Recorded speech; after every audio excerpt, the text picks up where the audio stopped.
Así iniciamos ya la cuarta jornada de la Semana de la Agricultura Digital 2024. Ya estamos transmitiendo en vivo en los canales de YouTube de ICA, inglés, español y portugués. Saludamos a quienes nos están siguiendo de modo virtual.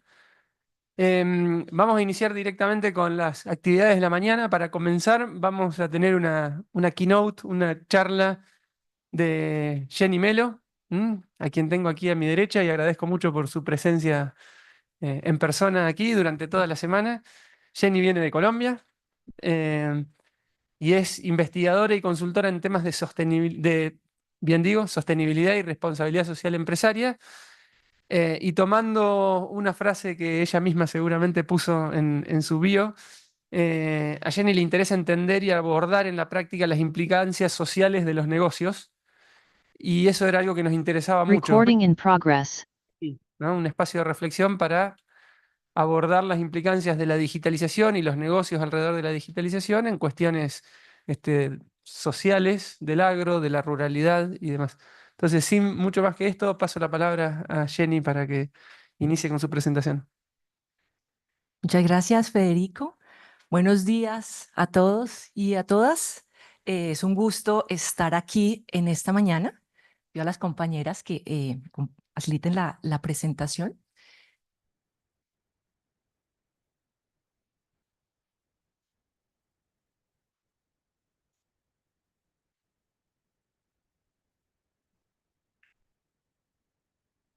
Listo. Me pongo de pie por acá. Bueno, buenos días. Como decía Federico, mi nombre es Jenny Melo, yo vengo de Colombia y hoy voy a compartir con ustedes elementos que nos permitan avanzar hacia esta pregunta: ¿cómo avanzar hacia una digitalización incluyente? No voy a conversar mucho de por qué tenemos que avanzar hacia eso, ya hemos conversado en estos días sobre eso, pero es un poco más el cómo. Y los elementos que les voy a compartir vienen desde un punto ecléctico, desde esta combinación de participar en el mundo académico. He sido investigadora en el Centro de Agricultura Regenerativa de la Universidad de Missouri. The Regenerative Agriculture Center at the University of Missouri, where I did my PhD, and from Delta Colombia, where we support farmers in improving their relationship with the market. So in this crossroads between practice, theory, and experience, I want to bring you my perspectives today. So I want us to discuss these 4 points, and they are 4 elements that I want to share with you today. So how can we make progress towards a more inclusive digitalization? First of all, by acknowledging the perspective we're looking at technology from. What is our outlook? So, what is our general outlook? Do many of you know this flow chart? It comes from a report from the World Bank, and it's an excellent description of what digitalization is all about. And what is this telling us? We have digital agriculture, and this will allow us to do what? It will allow us on the farm to better allocate physical, natural, and human capital. And outside of the farm, off-farm, we hope this will reduce transaction costs. That the time to make decisions based on this information will be better. That's the promise. What happens with this promise? Well, it allows us to have technical efficiency and allocative efficiency, and that will result in economic efficiency, equity, and environmental sustainability. That is the promise we are all aiming for. And there are several academic papers that have analyzed different reports at the international level. That is the dominant narrative today with regards to digitalization. It will reduce transaction costs, it will increase efficiency, and this will be a marvelous result for everyone involved in the agri-food systems. However, this is the promise. The question is, can all small-scale farmers, can all mid-scale farmers, can all large-scale farmers go through this pathway with access to technology, and through access to technology, have better efficiency, a reduction in transactional costs? We're going to, very briefly, do a small little exercise. I'll ask you to please follow this link. We're going to see what the perspective on technology is. This is what we're going to do. We're going to find out very quickly. ¿Ya todos lo vieron? Have you all had a chance to look at it?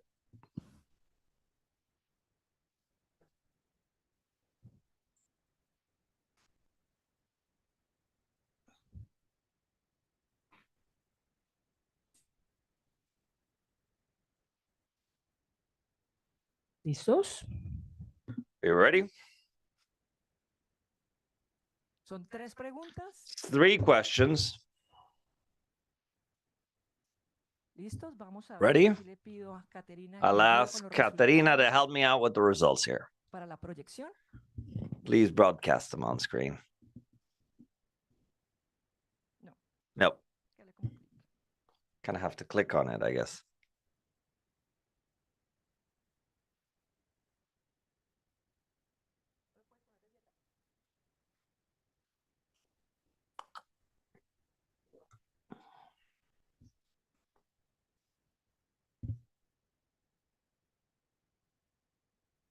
Bueno, veremos si lo vemos ahora o más tarde. Necesito los resultados. Very well. Let's see if we are going to do it now or Aquí later. Let's look están at the los results. resultados. Here Entonces, are the ¿qué pienso de la results. tecnología? La So what do tecnología I es la think of mejor herramienta technology? para resolver Technology is the problemas best sociales tool to complejos. solve complex social problems, El half and avance half. tecnológico debe tener prioridad sobre las Technological reformas progress sociales must y have políticas. priority over social and political Los reform, efectos about half and negativos de la half. tecnología And the solo negative pueden impacts ser of technology can modificados always be con mitigated más or tecnología. corrected with more technology. Buenas noticias, no somos Good tan news. tecnocentristas We're como not habíamos so pensado en estos días. technocentrist as we thought Si in these past pensáramos few que la days. tecnología nos Because iba a if we resolver thought todo, that estaríamos technology was the trabajando tecnología panacea, a tope then siempre. we would Entonces, be at the aquí max estamos on en every single una mirada answer. But we can matizada see sobre there's cuál debe nuance ser el rol here de la in this tecnología. room with Esto es un regards asunto to positivo. the role of technology. Preguntarnos And that is good. esto es It's así, good to ¿qué ask significa para ourselves vuestros negocios? what this all means for our Pasamos a la business. presentación. Let's go back to the presentation, please.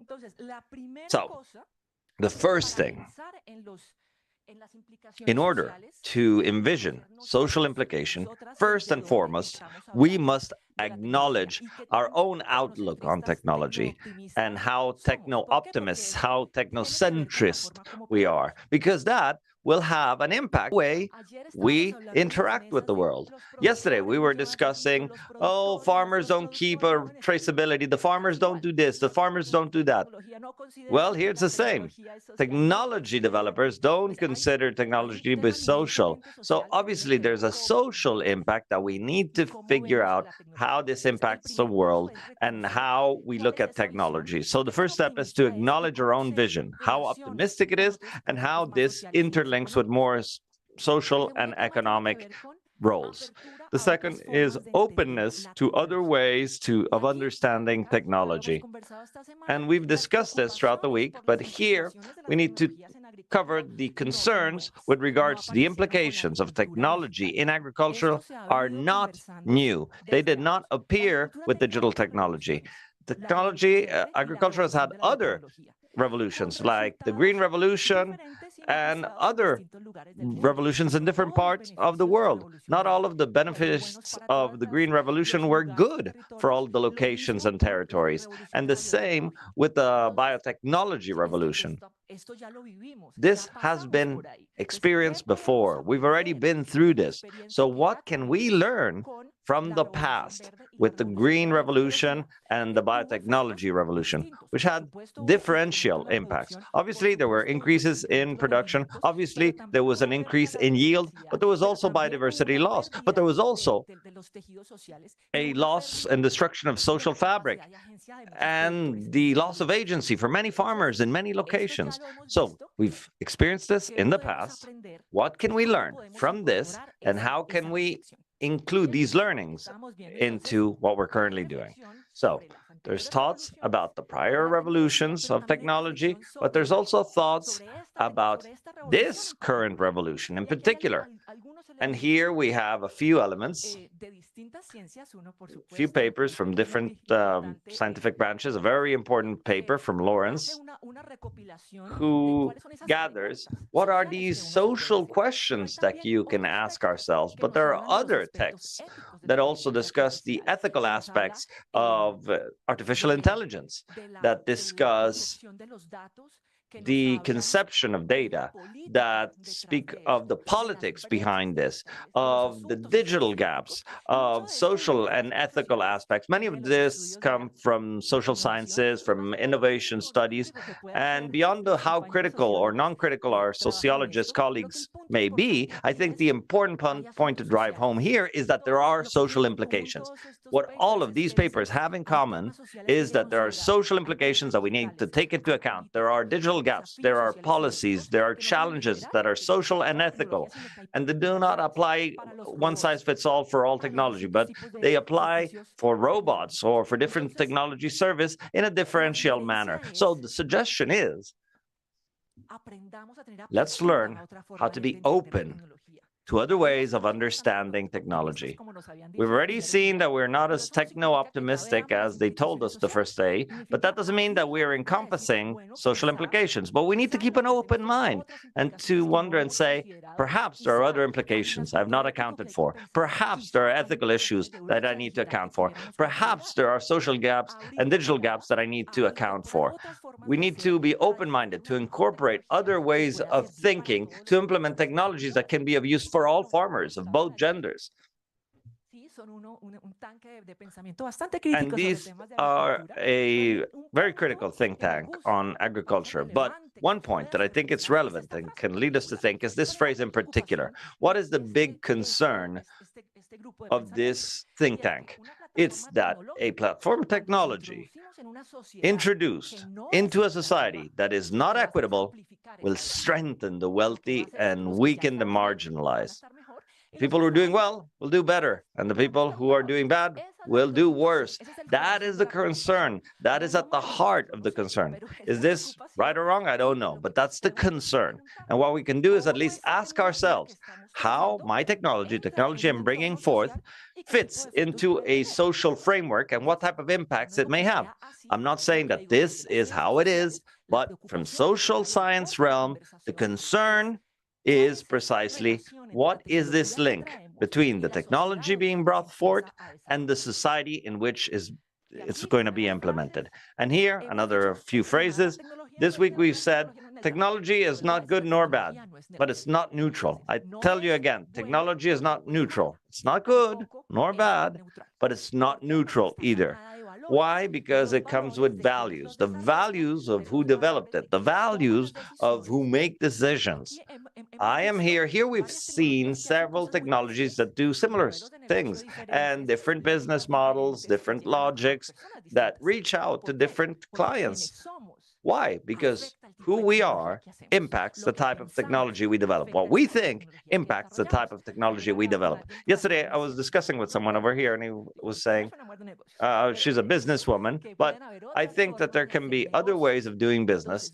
And I think that based on what we think, the way we look at business and at technology, we may include our values into the development of technology. So when we say it's not neutral, we're not saying it's good or bad or regular. We're saying that it is, but it's not neutral.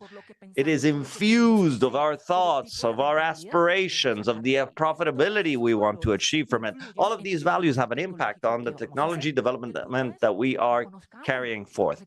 And first of all, we need to acknowledge this. We need to acknowledge that our technology is imbued with our values. And let's take accountability for what that entails. There's a text that says, the problem when Frankenstein was created was not Frankenstein itself, but rather that Frankenstein's creator abandoned him. He allowed him to follow his path. So we are creating technologies and we need to be accountable for it. We need to know the impact of that technology on the world and on the agricultural sector, because we know that the problem is that we will improve efficiency and profitability and equity. Well, let's make that promise a reality for most people. So, what can we do for it to be more inclusive? Number one, by being aware. What is our perspective on technology? Second, by opening the doors to other ways of understanding technology. Here, well, the cliche term interdisciplinary is very useful. This pollination of knowledge that allows us to look at other aspects. One third element is that we need a common baseline to build upon. Here, I want to propose three concepts that can be of use here to look at this in a joint manner. The first is that when we talk about digital agriculture, it would seem like everything is about the farm. Digital technology equal farm, equal activities on the farm. It includes activities on the farm, but it's also much broader because agriculture is part of the agri-food system. This network of relations that are involved in the production of food, for the production, for the commercialization and consumption of food. So digital technology can be present at different moments of the agri-food chain, at the farm, in decision-making, in the transactions made. So, if we see that the net is wide, we can all fit in it. And in this wide net, there are different levels of technological complexity. If we are thinking about what's going on at the farm, here we've heard of WhatsApp, ChatGPT, sophisticated platform, computational biology. There's a bunch of technologies, but they are all able to fit within the same sector. So how can we have a broad outlook that acknowledges the various levels of complexity? Linked to this, we have the following idea. When we talk about technology, usually we think about different types of technology, robotics, AI, machine learning, etc. But who can discuss at that level? A product cannot have a conversation at that level. So the proposal is, what if we talk about the specific services that technology provides farmers? If the conversation is at that level, number one, the farmer can be part of the conversation because he can tell you whether it worked for him or it didn't. It's not about algorithms and all that. No, the farmer can be a part of the conversation. And on each topic, they can have a conversation. The different levels of technological complexity can have a conversation. So, based on several different reviews, we come forth with this proposal. There are these 5 types that can be helpful to carry forth the conversation. The first is all of these technologies that provide digital extension assistance. They're based on this logic that better information leads to better decisions, right? So, there's one group of technologies that focuses on that. There are other technologies that help to gather, summarize, and interpret data from the farm.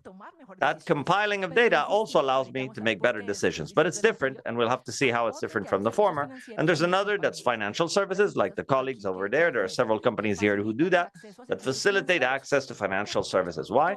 Because the farmers who produce the food items need to have access to financial services to produce more and better. There are other types of technologies that facilitate access, the connection to the market, and with the marketplaces that support that integration. And there are other technologies throughout the management of the chain that seek traceability and communication throughout the chain, solutions like blockchain that are more focused on understanding what are the interactions throughout the value chain. So the proposal is, if we're going to come together for a conversation, and if we are all in different types of services or sectors that we offer to farmers, we could have a more fruitful conversation and a more inclusive conversation, because it's no longer technology developers, but rather we are discussing with the users of the technology and the people who used to do that before, because technology is transforming the social bonds that already existed. Where did the farmer get technical assistance before? Well, he would get the information somewhere. Technology didn't just fall from the sky. So, what I believe is the proposal. This allows us to have a conversation with the farmers and to establish a conversation between the stakeholders on the sector and acknowledge the various levels of complexity therein. And my hope is that if we organize ourselves for a fruitful conversation, we will have a more fruitful conversation, because technology is present, but within a net that is more relational and that allows us to involve the farmers. Another element which I think is important, another shared common element, is that we are in the data economy. Data is the lifeblood of this system. We all talk about data. Data is very important, but not all data is equal. They don't all present the same challenges. Let's structure our conversation a little bit. This is a text which I think clarifies it very well. That's the cover if you want to look at it. And what it says essentially is this: there are at least 4 types of different data. There is localized data, meaning soil data, seed use, water use, data from the farm, data localized somewhere, a physical location, geographical location, temporary location.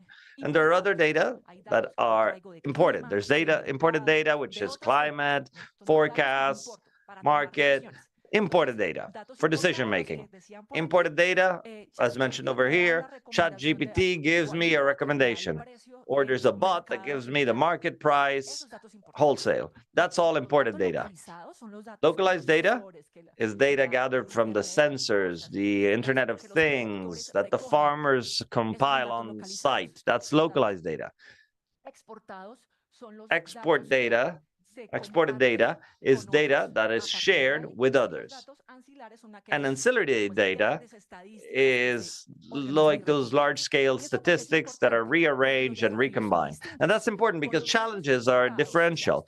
With imported data, for example, these bots that, for example, recommend information, therein, the challenge, the conversation is not the privacy of data. It's more how accessible that information is, how available that information is, how usable that information is, how reliable that information is. That's the concern that should be at the heart of the people who work with imported data. But the people who work with localized data, the concern should be data privacy, ownership, monetization, because they are compiling data from the farmers. In other words, it belongs to farmers. And what does that mean in terms of monetization? What does it mean as far as business model? Well, with these elements, by understanding that it's a big umbrella and diverse levels of complexity, first to organize, to speak about the type of services this offers. And based on that, to know what is on that discussion on data, to be able to create a layer structure that's a little more complex, but that allows us to have interaction between these topics.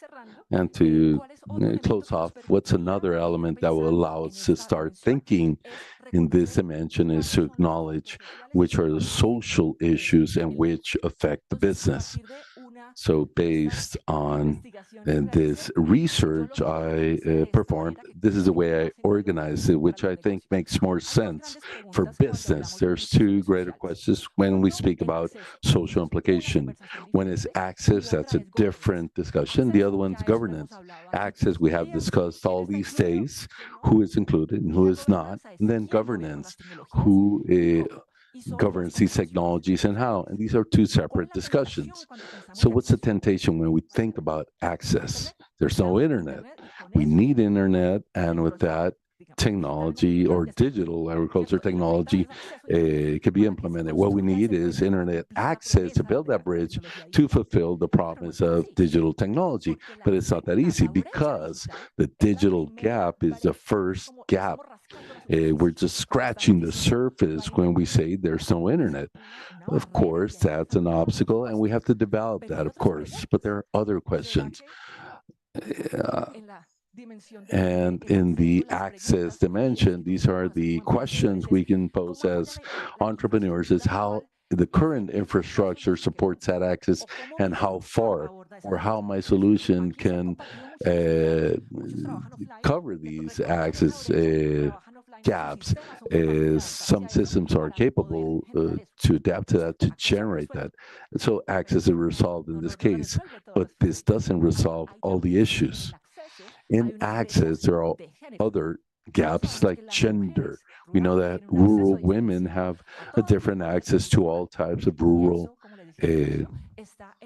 things, and this is in the offline world, and it's reproduced in the offline world, not these social structures are reproduced offline. So a question we can make ourselves is how gender differences affect access to technology, and in a more cross-cutting view, look at other dimensions, because it's not only gender, race, ethnics, education, how all these things combine and affect access to digital products. Well, you have internet. Yes, I'm an indigenous woman in a territory that is highly chauvinist. And does it improve my conditions? And what social scientists say is that that's unnecessarily true. Our thing is access to data. We have data, but what do these represent? Who does it speak about? What types of production from what areas of the world? So the data that feeds the models that at the end give recommendations. What do they speak about? They speak about uh, big producers with great productions, or are they talking about other ways of producing, other ways of doing things? And finally, another way to think of access is which are those gaps in capacities, motivations, and opportunities.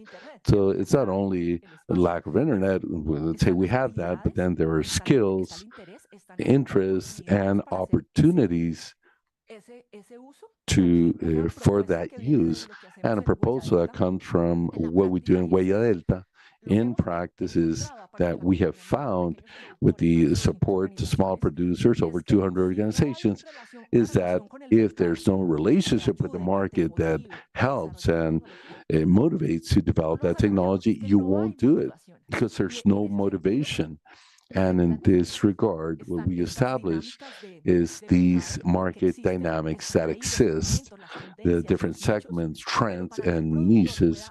And for producers to seize those opportunities, we must read two interrelations in what territory they are and how the dynamics of that territory either ease or make difficult that, and how the capacity of these producers to help this market. And based on this analysis, we can say they do require technology or do not require, or are they ready or willing to make that development. As far as access, who is included and who is not, but the answer is a little more complex. It's not only those who have internet or not. There are other questions related to this. Which are the representations and which are the motivations and opportunities of producers to do this. And finally, we're speaking about governance of business, of digital agriculture, and who answers questions, who makes decisions, how decisions are made, who decides, who queries, who defines the users, how do you define the logic of the business model and the change theory? Well, all you, the entrepreneurs, but alone or in consultation with farmers or speaking with other actors.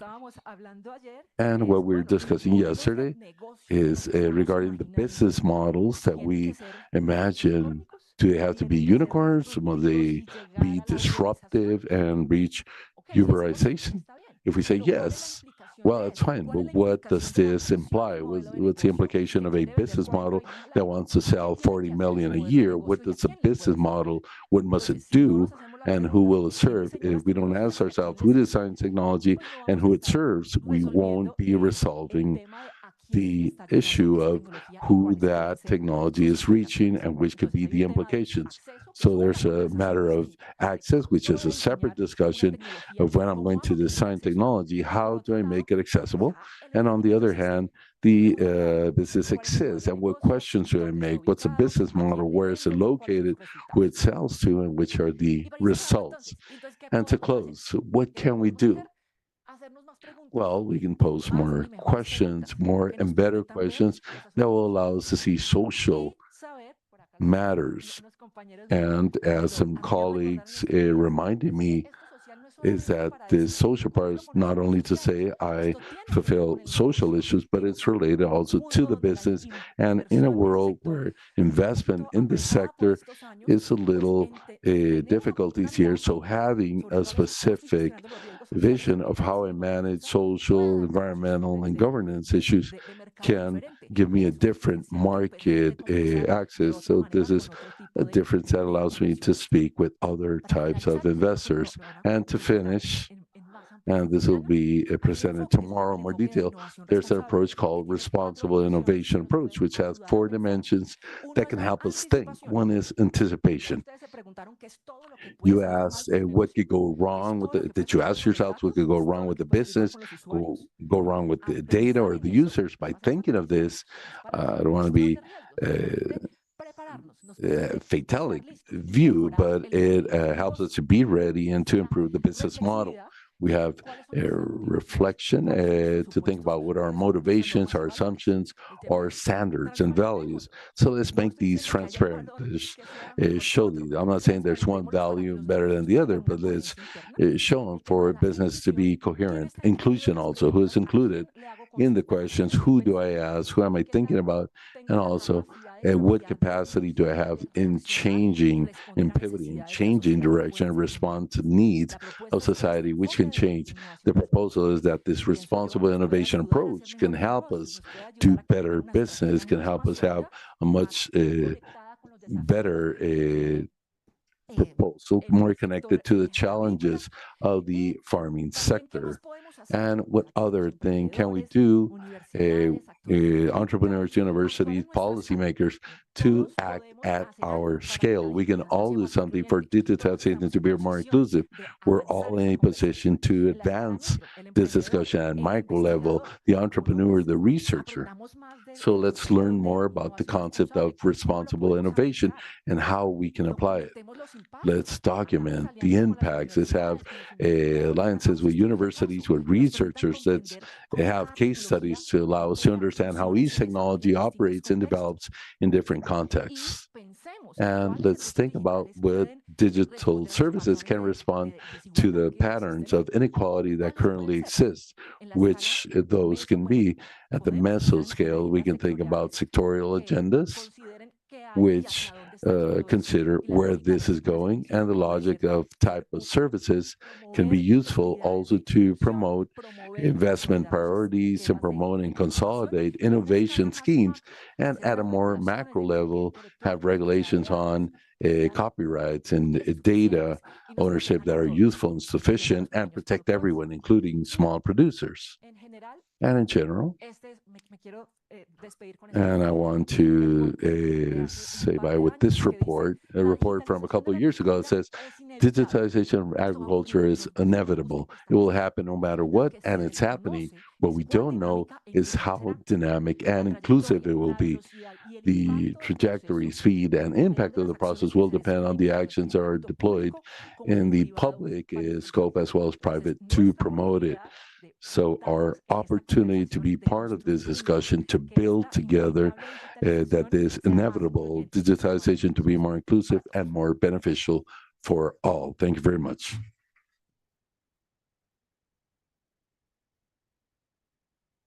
Bueno, impecable, Jenny. Nos dejaste pensando Well, Janina, you gave us food for thought personally. para bajar los niveles de To bring down technocentrism in blood. I think it was a very good exercise.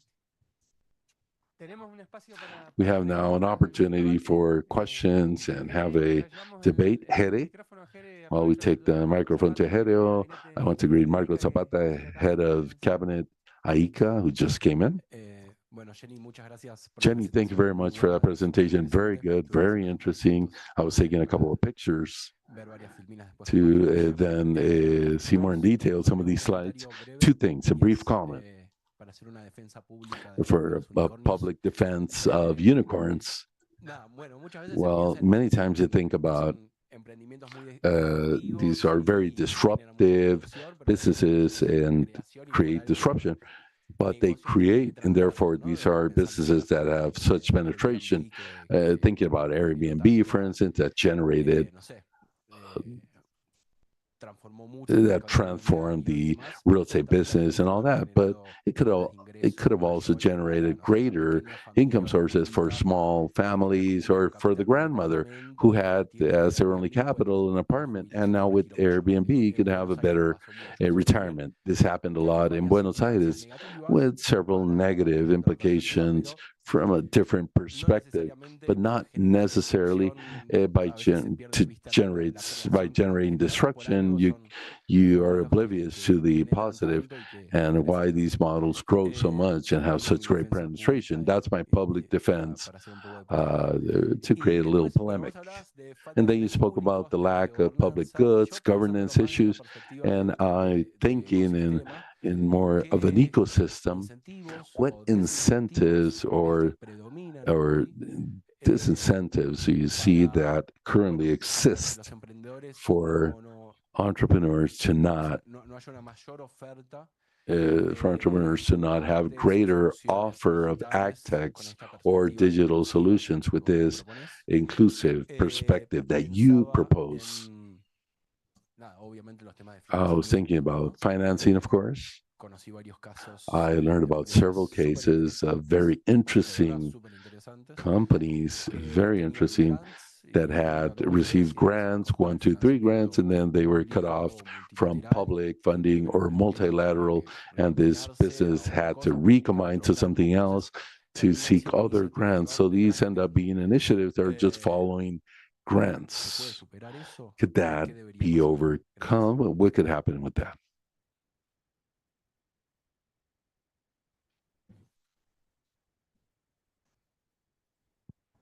Gracias. Yo creo, sí, Thank you. And I have no problem with unicorns. That's okay. The problem is what type of business models of unicorns can exist in agriculture. We always say Airbnb or YouTube or Netflix or but what could be done in a similar way in agriculture, something that you'll say it's going to behave the same and be massive.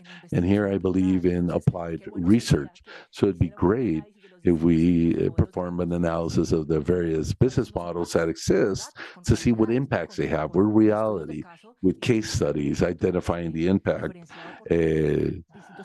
Differentiated by the different farmers. I think that would be a very interesting point. It's to better understand it, to see who they benefit and who they not. As far as we know where the gap is, we can come together, those who are interested in closing the gap, we can come together, but we do know the gap exists. If we know all the companies are going to resolve everything, that's a different problem that limits our collective action in the sector. And you were asking what incentives exist to not have this type of companies more inclusive, is that it's very difficult. As you said, there's no financing, and the time to scale up, it takes time. The same way we have a seed capital and pre-seed, what's a real offer that social companies have or partnerships have to develop these joint pilots? Since we're in this logic of working together, I do my thing, my company is better than yours, my software is better than yours, this limits our collaboration. So I think there's non-sufficient incentives to develop these initiatives with a more inclusive view. But if we develop a public agenda that will bring us together, those who want to provide technical assistance to farmers in a massive way, what can we do then in that case? So this forces us to have a different type of collaboration. These business models must be more collaborative and work together to achieve that development and overcome the financing gaps and in the sector.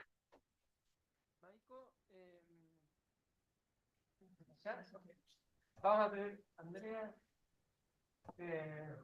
dos más.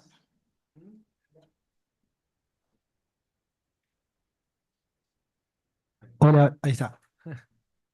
Jenny, bueno, felicitaciones. Jenny, congratulations. I really enjoyed your presentation. Very clear. And I asked myself the same question several times regarding technologies, and I agree with Tere. And with part of what he said, the values of entrepreneurs, because there's a number of technologies or technological companies, actually, even the largest to the smallest, who are servicing different issues and not necessarily with inclusion, but they ended up developing technologies that benefited a lot of people. Airbnb is a case, WhatsApp, free market, how many entrepreneurs through these platforms can trade through these platforms anywhere they are. And we can mention some of these as well as we can list others that widen the gap. I think if that the gap is going to be an issue, because I do agree that digitalization is inevitable and it's going to be the main cause of gaps in competitiveness in coming years. I think it's there where it deserves or On one hand, the possibility for that issue to be attacked by other entrepreneurs. If there's a problem, there's an opportunity. That's how, as there could be a fintech company that is focused in maximizing yield. Obviously, the greater capital could take advantage of that. There are other fintechs focused on digital inclusion or financing certain niche of farmers. Therefore, I think there's where public policy is important, and it could generate incentives to certain type of technologies or to focus technologies, depending on the type of public. An experience that called my attention greatly in Santa Fe province 5 years back was a virtual wallet. And back then it was 5% of the population that used a virtual wallet. And over 6 months, it was almost 80% of the population. So what happened there? Using the wallet gave you a incentive of 30%. So everyone learned because of that incentive how to use it. They learned how to use it. In this case, it was a B2C model. But I think there's also a number of possibilities to think about the drivers of technology. I think many times farmers won't be the ones who have the tools to incorporate technologies, but the companies who provide these services.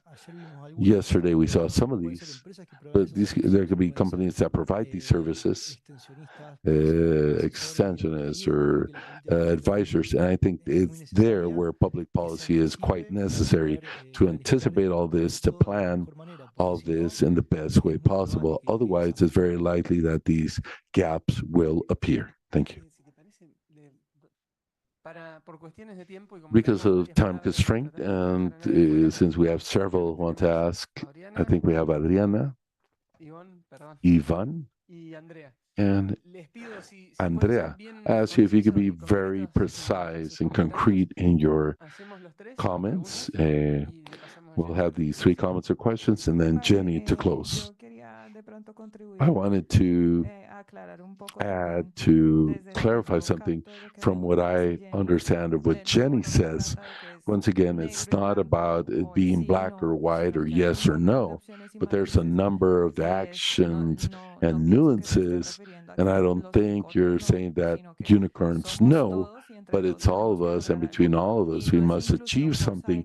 And it's not forced inclusion where everyone has to go and do good NGO type, but it's not forced inclusion either, because or forced exclusion, because there is exclusion when the purpose goes beyond just money.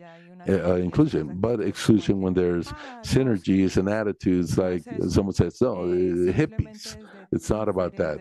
It's just about different perspectives that nourish an ecosystem of digitalization. And if there are some of us who are already thinking from different perspectives, it doesn't mean it's bad or the others are wrong. Just allows everyone together and have the discussion to generate inclusive proposals. And this path takes way, but to understand it and take it into account allows opening doors to have more investment and to have more connection, less egos, and to do things that go much beyond, and not only beyond productivity, massification of everything or productivity or manufacturing, but to take into account something something we have to realize. So from now, regardless of our startups or business, if they're unicorns or not, from now we can all start thinking about this without being something that is forced, but not excluding those who think different. Good morning. And this phrase you said resonates a lot to me, of making more and better questions. I think that to better analyze a situation or a context, this cross-cutting part you said is key. to everything, to have a majority of all standpoints to better analyze the context of a situation. So I think in that regard, inviting everyone, all the stakeholders, bring them to the table to discuss and to pose better questions, that's good. But I want to ask you, beyond that, inviting all the stakeholders to the table, how can we, in the startups or in the companies, start making those better questions, especially when we're facing a sector that's a bit reluctant or not as open to new startup or new technology? As we discussed yesterday, someone said it's been very hard to build that trust with the farmer. So when we want to bring them to a table, but when they're in fear or reluctant, how can we open that space to make those better questions? Last one. Thank you, Jenny. And I really enjoyed your presentation.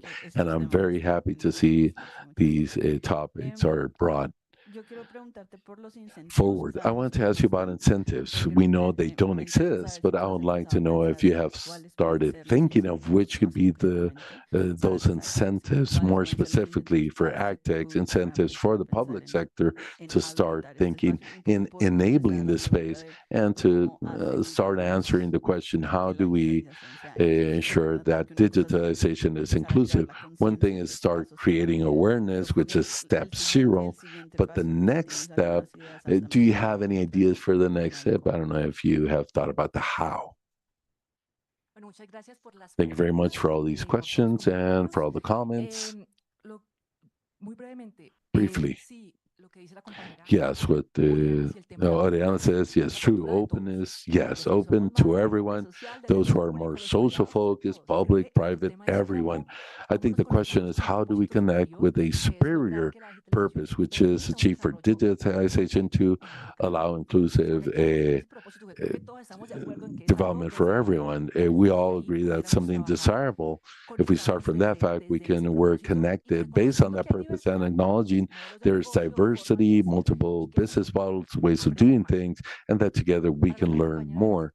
For the other colleague, how to make better questions. I think you make better questions as far as you have better theoretical frameworks, like intersectionality. Since that exists, what questions can I make? I think, and this is a personal bias, I think we have to bring in more social sciences applied, develop more of that sociological thinking to understand the social part behind it. And how do we do this?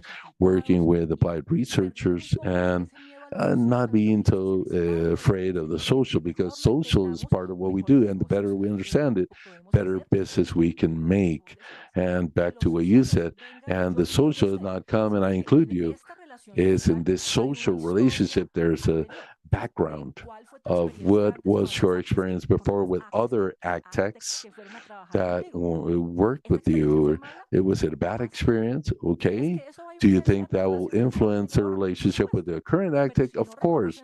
But if we don't acknowledge those social, historical dimensions that influence on how people relate to us, well, we won't be able to look beyond. So we have to learn about more about social sciences, not be afraid of it. It helps us better to see better. And what Andrea said, incentives, well, I think entrepreneurs move, I believe, by those opportunities of collaboration and to scale our opportunities. So if there's an opportunity to have meetings or gatherings of cooperation, to get to know each other, to work together with some resources that allow us to create some pilots, minimum viable products, and to work together in different schemes, I think there are incentives. There's a network where the financer is, public policies, farmers, and entrepreneurs. If we have those networks, we can start creating that seed because we get to know each other, we build trust, we start working together, but it starts by knowing each other. And I think from the public sector, if we connect digitalization to something, that's the thing. You don't digitalize just for doing it. It has to be for something. So what's the purpose of the public sector? It's to develop It's to close gaps, it's to improve the lives. I think if we focus on a topic, social, political, we can use technology to resolve those issues, and we discover we're not as technocentric. What this implies? Well, they were aware of social, political, social issues, and technology is forum to help that. So that narrative has to be there, and with that, we can start developing incentives for people to see digitalization as a means to, not a purpose in itself. Thank you very much, Jenny. Spectacular. We thank Jenny with a round of applause, and we go on to the next session. And for this next block, I invite Carlos to come forward, to come to the table. And will now speak.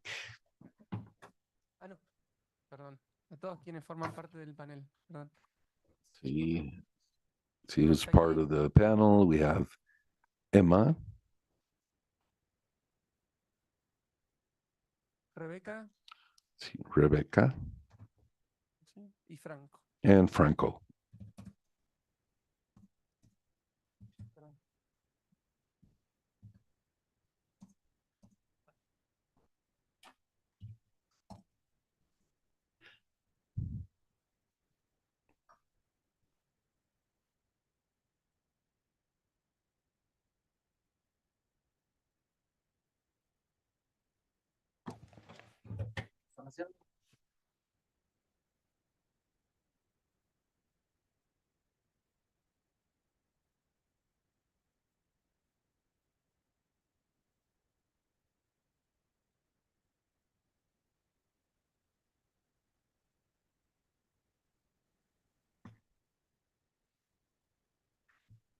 Bueno, muchas gracias al Very well, equipo thank you very much for setting up this so quickly.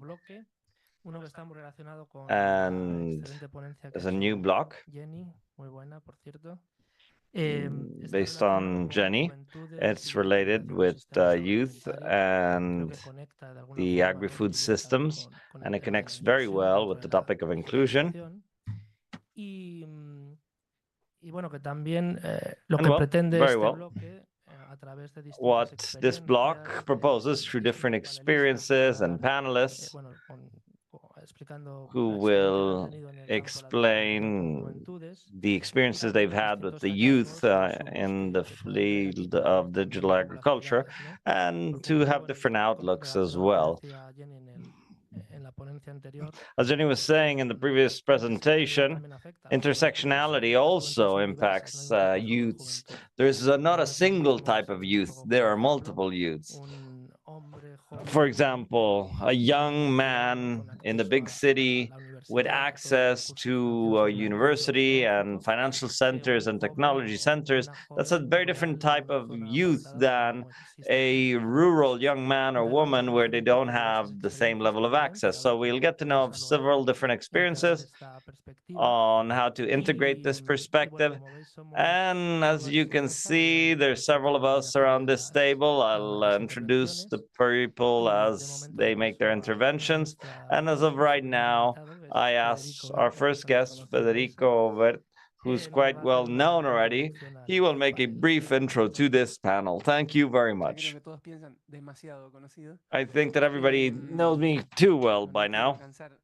I don't want to tire people, but just as an intro, the first day I was telling you that AICA has 7 programs linked to 7 main topics that were established by the ministers as priorities. The youngest programs are digitalization and gender equity and youths. And they weren't created just arbitrarily, but rather because the ministers throughout the Americas mapped these as important topics, interlinked. Another thing that we often discuss here is that digitalization is unavoidable. It makes progress. It can have positive impact. It can also have negative externalities or negative impacts, as we recently discussed with Jenny. It's not an optional process. It's a process that will happen one way or another, and there's an interest in this happening one way or another, and that's why it was placed on the agenda. On parallel to this, in parallel to the program of Gender and Youths, what the board of AICA visualized is that youths in the future will play a key role, in particular linked to the digitalization of agriculture. Young men and women, there's many here in this room, have a natural link with technology that has them in a special position to become agents of digitalization, if that term exists. And I apologize to the people from the social realm side.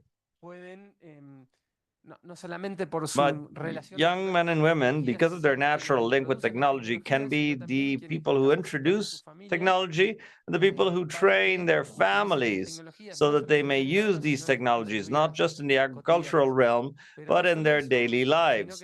Not just that, but in addition, as we've seen in the past few days, there's an opportunity for young people to become developers of technology, which is what we see here expressed in different AgTechs, and Franco is a clear example of this. The AgTech sectors is one of the emergent sectors in the agricultural realm that is most promising for the youth. And in fact, 61% of AgTech founders are below 40 years of age, so they're young. And the region, when I say the region, I'm talking about Latin America and the Caribbean. They have an important asset with their young men and women for the development of technologies and for the improvement of technology. That's all nice, but we know that there are big challenges for our young men and women. These have all been mentioned. The digital gap and connectivity is one of them, although connectivity is not the one and all. But as Jenny was saying, without interesting data, according to AgTechs data from 2023, almost 24% of young people from rural areas have limited access to connectivity. So already the first door is somehow closed for many people, without even mentioning what follows. So in closing, why is this topic so important for AICA's agenda and the agenda of other public and private organizations linked to AICA? Because for these opportunities to truly be leveraged in terms of digitalization and the improvement of agri-food systems, this all depends on the coordination and support by the various institutions that contribute to set the rules of the game. And as AICA, that's part of our responsibility as well, for barriers to be eliminated and for this potential to be really leveraged. There's some concrete examples, like the work by YBT, focused on strengthening the capacity of young people through programs like TICS America, or YOMA from CGIAR, or linked to CGIAR, who also promote the enhancement of possibilities and to create opportunities for young people. That is why right now we have this panel promoted with these friendly organizations who are present here today. Without further ado, Carlos, I ask you to speak. Thank you very much, Federico, for this intro and to set this framework, because to say that we've had a few losses due to force majeure, like Octavio Sotomayor from ECLAC and Priscilla from the Program of Youth. Without further ado, I would like to grant the floor to Rebecca Sanchez, She's part of AICA's Fab Lab. The people here in person know him already. You know that what they do is fantastic. It's great to have him here from Costa Rica's representation and just a few steps away from the main headquarters. But I don't want to give you any spoilers because Rebecca will explain her initiatives that are linked with the youth and with women. And well, she's right here, so the floor is yours. Good morning. Thank you very much, Federico, Carlos, for the intro, for your kind words. And thank you all for being here with us today. These spaces are great to reduce the digital gap and to move them closer to digital agriculture.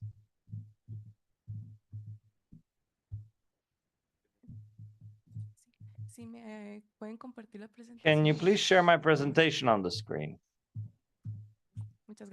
There it is. Thank you very much. Very well. Here I'm on behalf today from AICA's Fab Lab. I'm here as a representative speaking of the use and implementation of technology by young people. AICA's Fab Lab is a consolidated team of young professionals from various areas under the coordination of Jonathan Castro. We work towards different goals, which I will explain. But first, I want to start by saying that the Digital Fabrication Lab, this concept was born in 2001 through the Maker movement. The first Fab Lab was an answer to a need. As technology progresses, it moves further away from the user and from the community. And the Fab Lab's goal is to be closely linked to the community, regardless of the academic development of a person. The Fab Lab, the AICA representation, we inaugurated the first Fab Lab specialized in agriculture. We have different technologies at hand to apply agriculture, printing, prototyping, sensors. The end goal is that based on developing digital literacy, we want to bring people closer to digital agriculture through innovations in the agricultural sector. In 2024, we've already reached out. We've trained more than 700 women in Costa Rica and hundreds of young people from various countries. I will tell you more about this in a minute.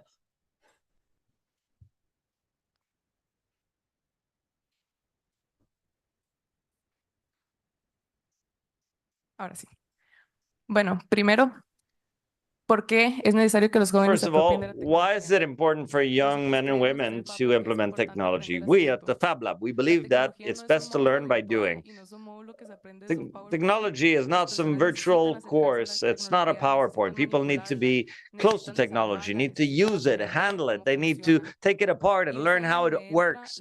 And that is where skills come into play. And we, as researchers or scientists, as professionals, that is how we can convey these processes and this knowledge in simple terms that anybody can learn, regardless of age, gender, academic level. Technology can be understood by people. And when people understand technology, then they become able to innovate and transform. That is when they can take this technology and not just become users, but they can also evolve it and create, which is what the end goal of the Fab Lab is. We want to train innovative individuals that can leverage technology, but who can also solve problems.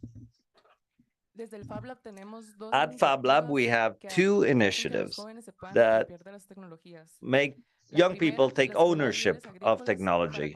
First is the School of Agricultural Leaders. I want to tell you a little bit about this. Initially, it was just about making small school orchards at schools, vegetable gardens. And in the future, this would solve food security issues. But this module was redesigned, and we added a few modules to it. We added digital agriculture, which is what we discussed from a Fab Lab, agricultural resilience, entrepreneurship, and more, focused on young professionals, especially in the agriculture and livestock industry, and it maintains the concept, learn by doing. Here, young men and women have the opportunity to handle, manipulate, to do all sorts of things, to learn how these technologies operate. The School of Leaders requires young people who are leaders, who are enthusiastic, who want to learn. And we speak of different modules. Additive manufacture and 3D printing so that people may implement their own solution in the field of agriculture.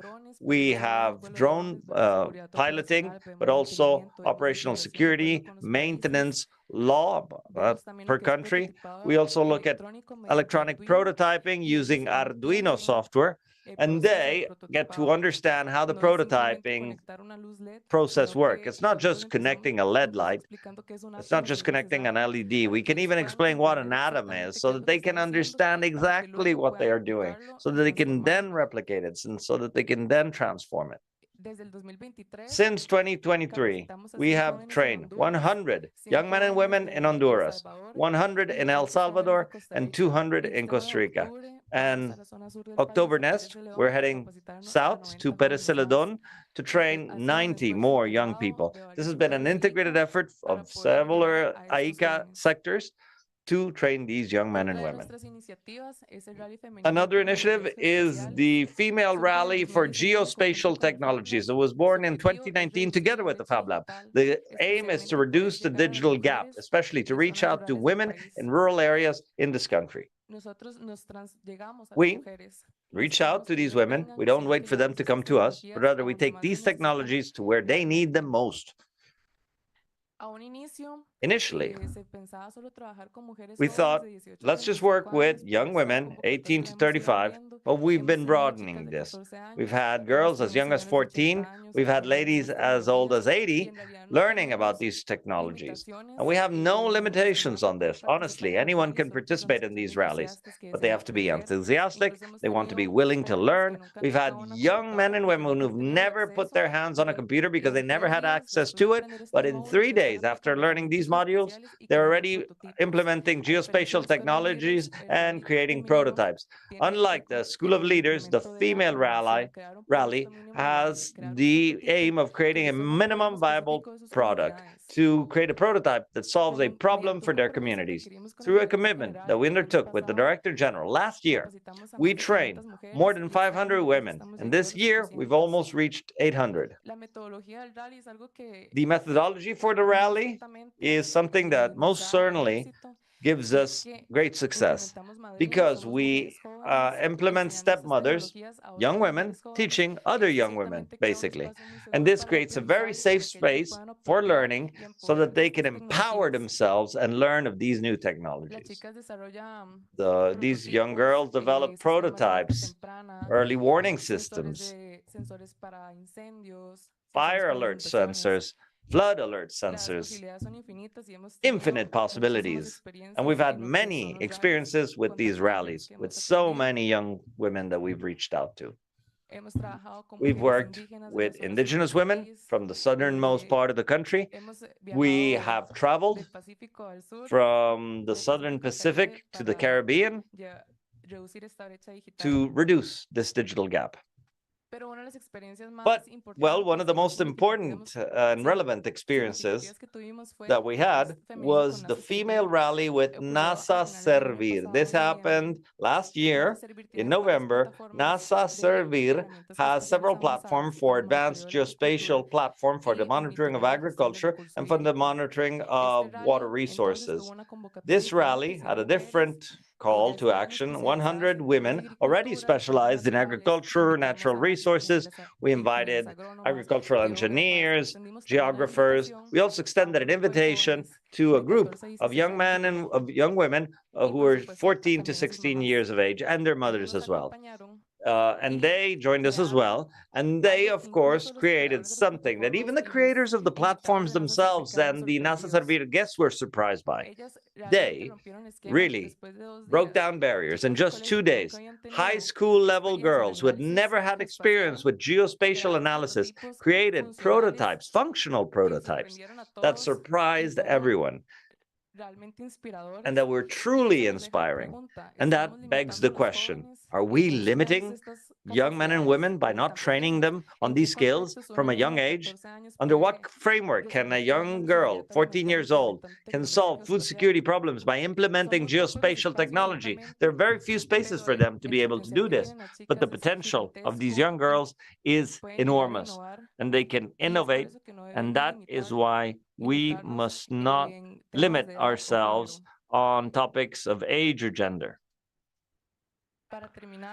In closing, I want to thank AICA for fostering these spaces, these initiatives, and I want these to continue because technology belongs to young men and women, and it's not just limited to social media, but it has the potential to solve problems through geospatial technologies, to reduce the digital gap, because the long-term goal of all these efforts is to help young people, and it's with them with whom we must start. Thank you very much.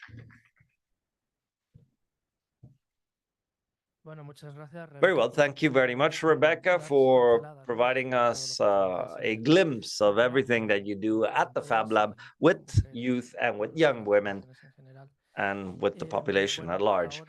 Well, up next, we're going to hear from another young man who created, with a few colleagues, satellites on fire. Yesterday, we gave us a glimpse of this AgTech that is already consolidated and which is having a great success, as we saw yesterday. And well, today we want to get to know Franco a little bit more. We want to know what his experiences has been leading and setting up an AgTech so young. And well, that is why I asked him to tell us more about it. Go ahead, take it away.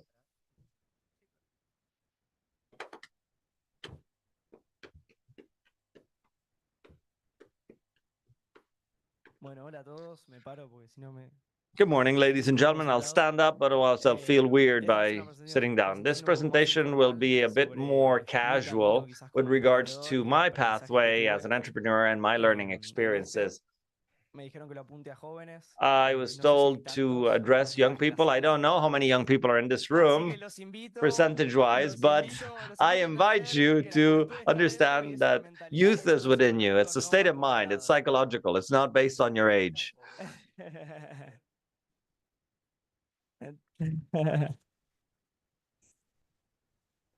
Entonces, que aprovechen esta charla para conectarse con leverage this opportunity to connect to your inner child. It's all about the mind.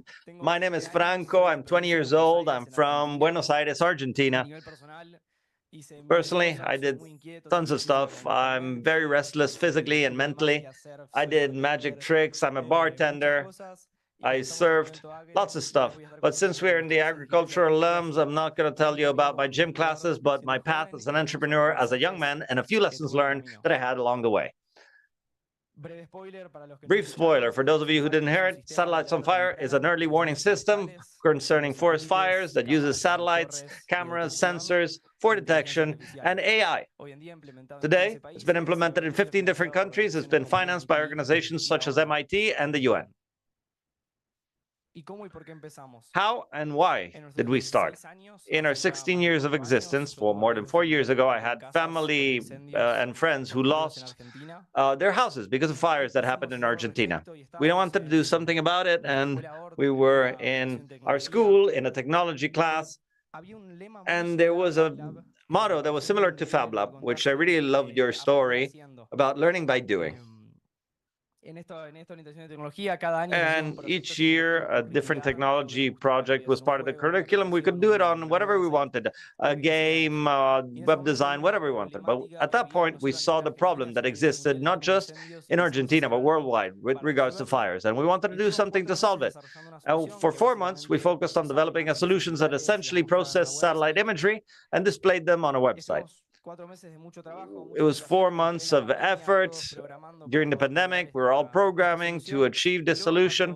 And then when we delivered the product and we went out to talk with people who worked with forest fires, we saw that it was not helpful at all, which, beyond being a big emotional impact, was also a great learning experience because it taught us the importance of learning to the problems of people prior to developing solutions. We came from a technical background where the important thing was to provide a technical, innovative solution of something that we loved, that it sounded interesting.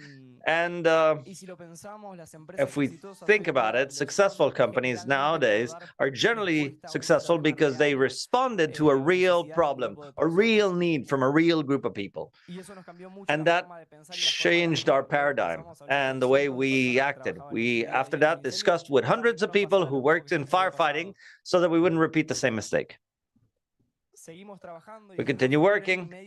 We worked for a year and a half until we got our first client, which for someone may sound terrible news to spend a year and a half for one client, no income, no profits. But we had an interesting learning experience there.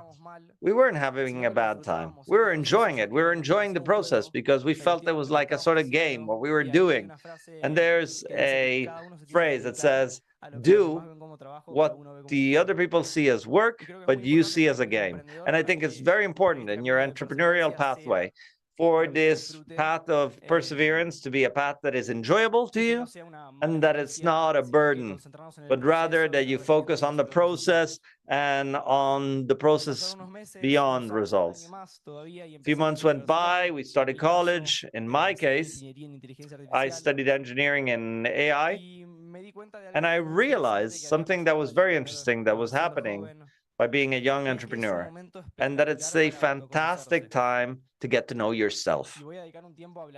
And I'll speak of the advantages of being a young entrepreneur. Many young men and women do not know what they want to do with their lives, what they want to study, what they want to do in life. And I realized that after having done dozens of things, of known hundreds of people, hundreds of experiences, I started figuring out what I liked to do, what I didn't like to do, what I was good at and what I wasn't like to do. And I was able to make a better and more informed decision concerning what I wanted to study.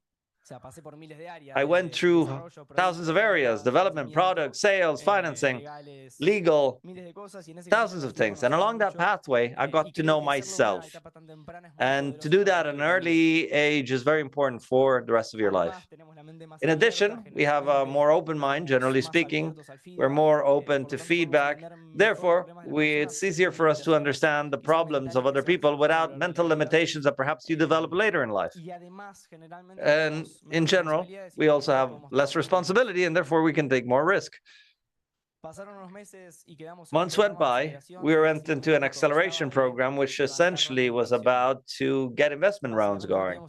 Essentially, we had no idea what an investment round was about, and nor much less how to raise it, but we said, let's go for it. This will be a learning experience, and this will help us get further ahead. So let's move forward with this. And it was one of the most stressful times of our lives. We had thousands of stuff to do at college. We had thousands of stuff to do for the startup, and now thousands of stuff to do concerning business plans, cash flows, financial forecasts, stuff that for us was completely unintelligible because we came from a technical background and we didn't understand it. But it was also another learning experience. We got to understand the environment much better thanks to it. And I remember the phrase that I had heard from the founder of LinkedIn, and he said, to be an entrepreneur is like leaping out of a plane and to build your parachute as you fall down. And I relate this to the fact that we didn't know what the program was like. We didn't know where we were going to get enough time to devote to this, but we said, let's do it. Let's figure it out along the way. And I see this reflected at many points in my path as an entrepreneur. Another one I can think of is at 17, I was a bit younger than I'm now, and I started talking about the national director of volunteer firefighters in Argentina to implement the system nationwide throughout the country. So I started writing to him every week, every 2 weeks, to try to kind of carry out this project. And we had no idea how we were going to implement it technically, much less legally. But we said, let's go forth. We'll figure it out as we go. Let's believe in it. Let's believe in the process. And it turns out that 2 years after writing emails and promoting this, we were able to come to an agreement, and we implemented Satellites on Fire nationwide. It did great. We understood how to do it on time. This gave us a lot of validation as entrepreneurs, as a technology, and we were able to save a lot of land and lives along the process. And that reinforced the idea that being an entrepreneur is like leaping out of a plane and building your parachute as you fall down.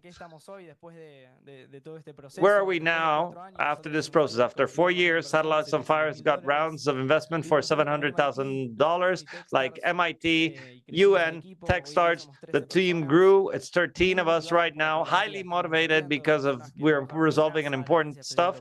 And we work with people from NASA, the European Union, superintendents of national parks, and many individuals who inspire me and who I admire.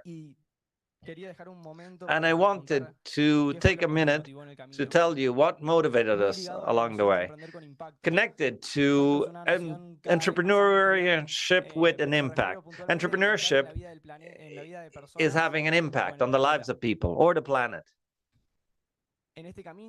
Along this pathway of entrepreneurship, where perseverance and resilience are key, it is important to have something that drives you, so that it's not a sacrifice for you, but something that you're passionate about, something you enjoy. We feel that we're part of something larger, something that transcends us, that it's a struggle for life and death. And I want to tell you what motivated us specifically in closing. We were motivated by knowing that Victor Hugo Liendo could tackle fires that nobody knew existed without generating potential victims. Known that fire had started at a camping site and nobody had found out about it, and that thanks to us, we could tackle it and stop it on time. It inspires us to know that we give him the possibility to act before a catastrophe happens. We're inspired by Alejandra Rodriguez in Mexico, was able to tackle fires in complex months, and thanks to the system, they were able to reduce the death rate of firefighters to 0. We were able to save lives thanks to the information we provided her with. What's the takeaway from my presentation? In the entrepreneurial pathway, you need to listen to people about their problems, to understand them. To be an entrepreneur as a young person, it's an advantage, not a limitation. We have a more open mind, we're allowed to play more, and we can take more risks. And in this pathway, being able to be an entrepreneur with a purpose, with something that inspires us in this path of perseverance and resilience is key to have an impact on the people and on the planet. Thank you very much.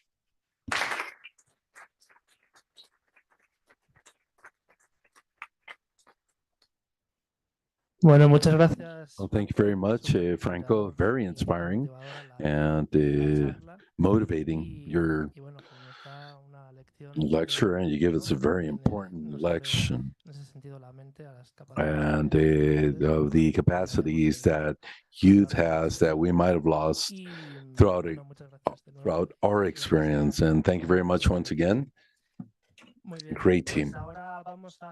And now we're going to go on to the next presentation. In this case, Farmaeste, YBT, and YBT, Young American Business Trust. It's an OAS organization that works with youth. and Edgar, and who represents Director of Programs for Latin America with over 15 years experience in entrepreneurship and international cooperation. His specialty is public-private partnerships and youth, and he'll share his experience throughout all these years of working with and for youth. Edgar, welcome, and you have the floor. Good morning, and good morning, Carlos and Federico, Priscila Zúñiga, Segura, the rest of the staff, Aika, the rest of the public there in San Jose, as well as those who at this moment are following this event online.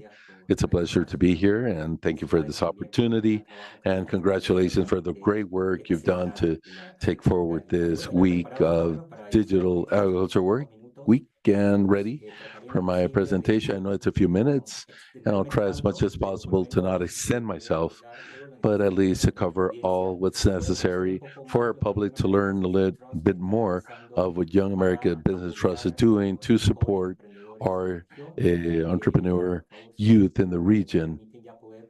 If you allow me to share my screen, technical team in San Jose. And you can project there, Edgar. Perfect. And let me know when you can see my screen, complete screen.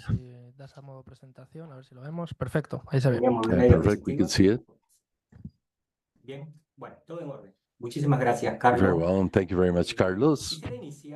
I would like to begin by thanking Aika for this opportunity you give to the organization Young American Business Trust, as well as youth in our programs and projects, which have participated in these processes, who have received your support in San Jose, your headquarters, as well as in the rest of the country. All the YABT, from our executive president, our executive director, Belly Lorena, and the whole staff, we thank you. And we wish you great success in these activities this week. As Carlos said, my name is Edgar Maestre. I'm the director of programs in YABT. You can also call it YAPT.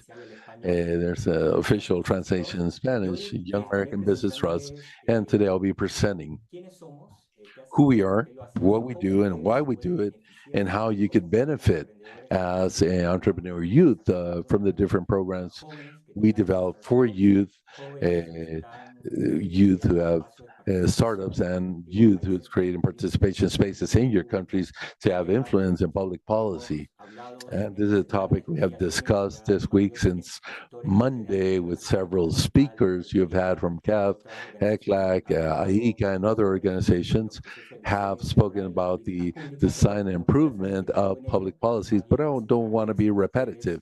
Instead, I want to show you how you can relate to different initiatives we're developing in the region for your startups to continue growing and to take advantage of the opportunities that exist. YBT is 25 years, it's in its 25th year anniversary promoting youth development.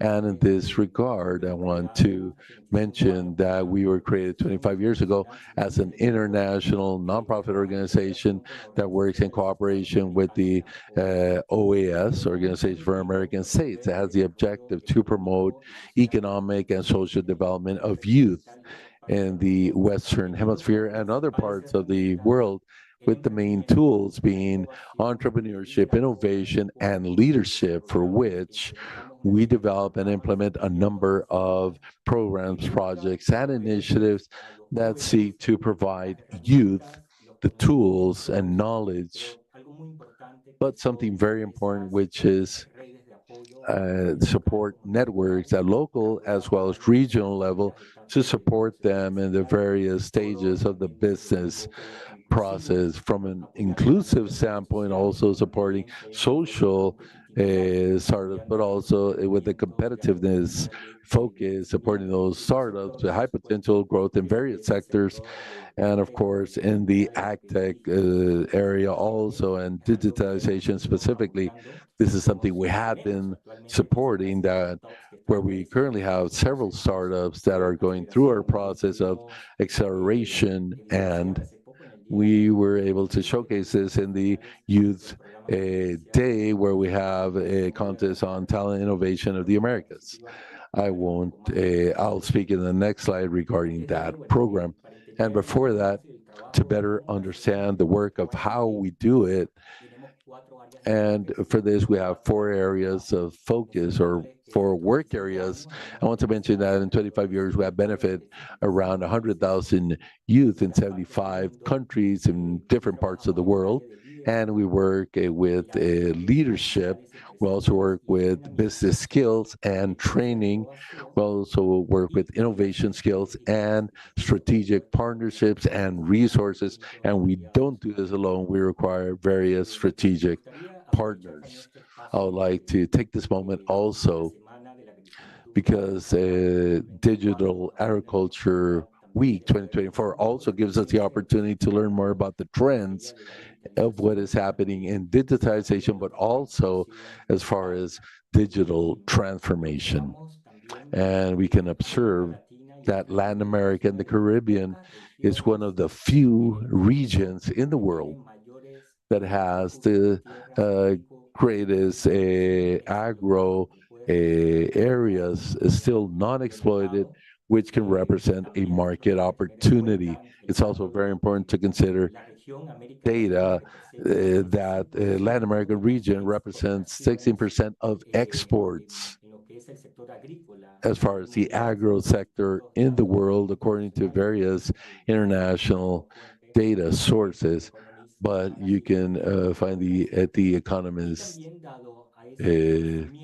journal, among others. But due to that growth of digital transformation in our region, as you well know, it was accelerated in the years of pandemic in 2019, and it continued growing. Currently, we have 18% of consumers that buy foods through digital channels, and now more frequently. That doesn't mean they didn't do it before 2022, but starting in 2021, 2020, now 2024, that we have recent numbers, we have seen how that prevails. So this is something to consider. And I also want to speak about how digitization is cross-cutting in various activities in the agro sector, going from health, nutrition.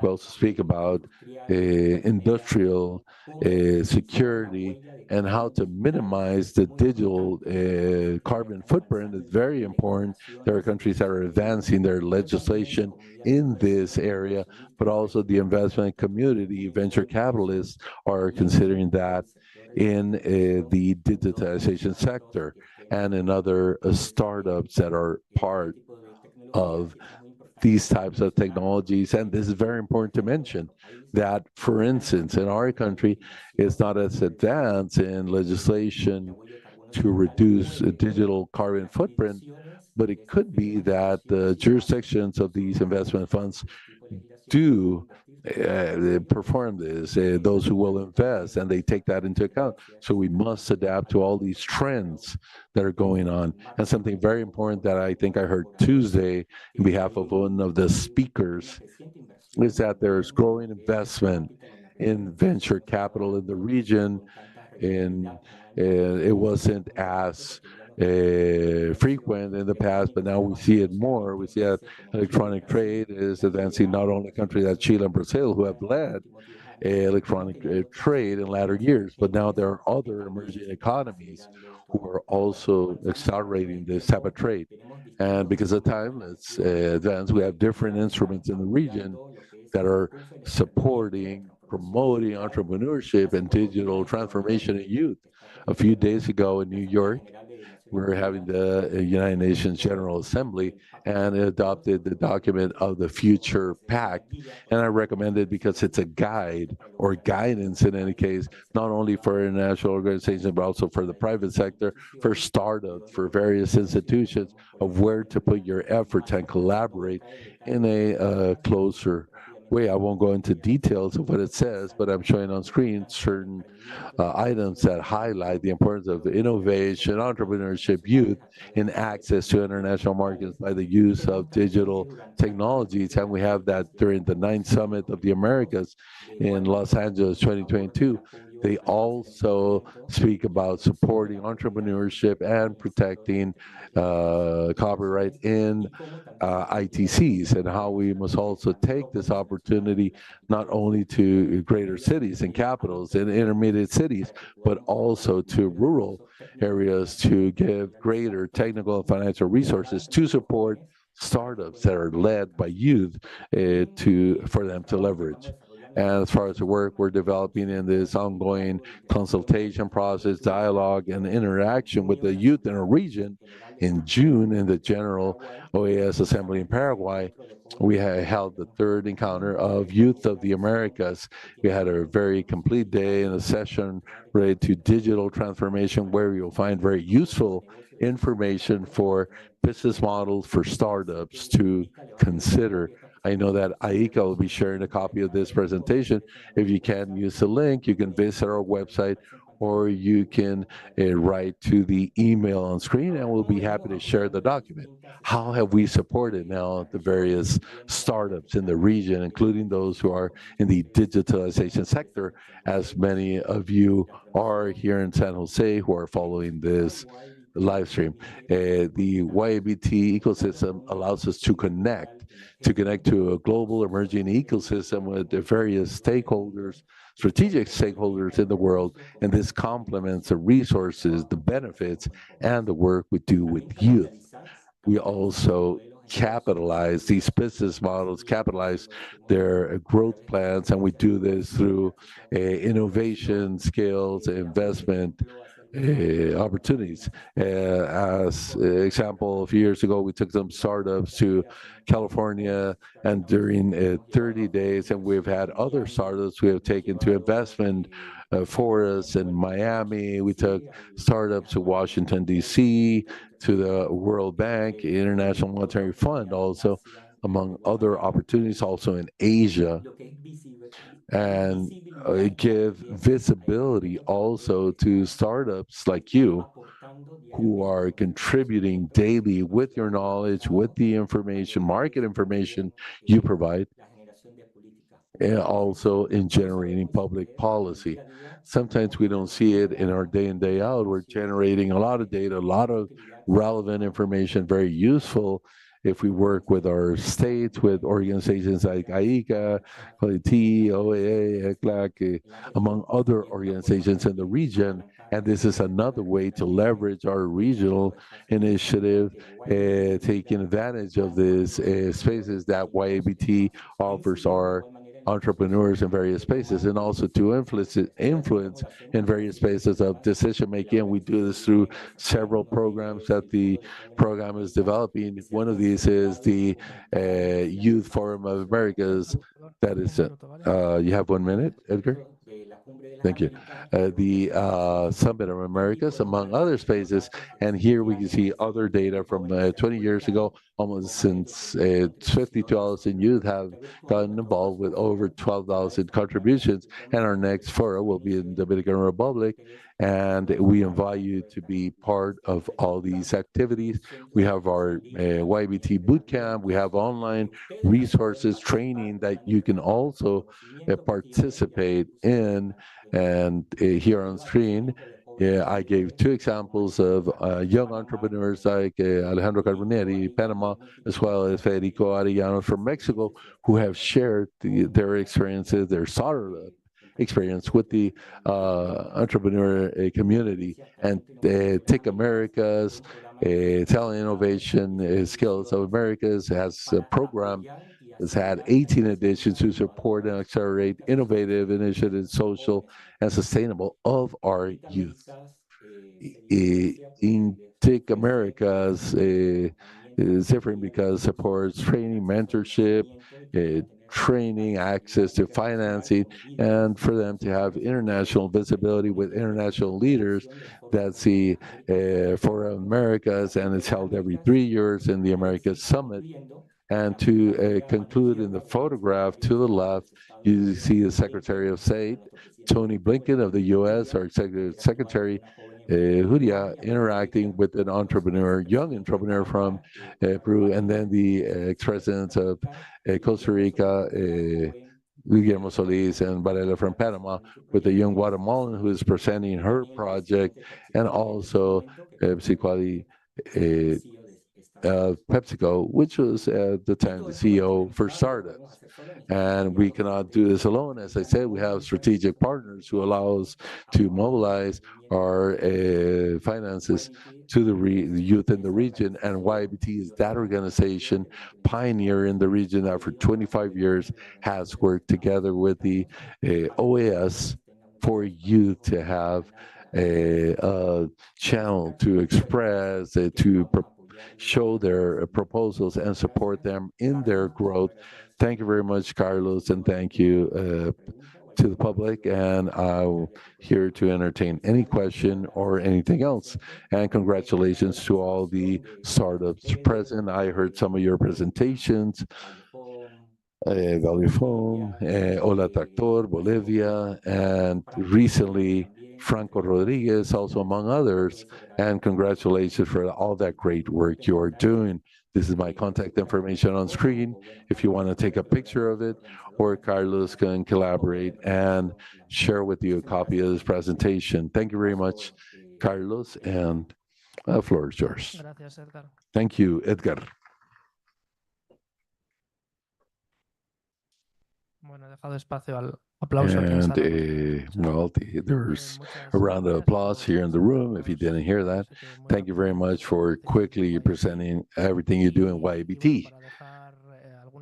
And to mention some ideas to the public and in social media for them to contact you. There's your contact information. So thank you very much once again, Edgar. And we will have now an exchange of ideas and comments. And now we'll continue with today's agenda.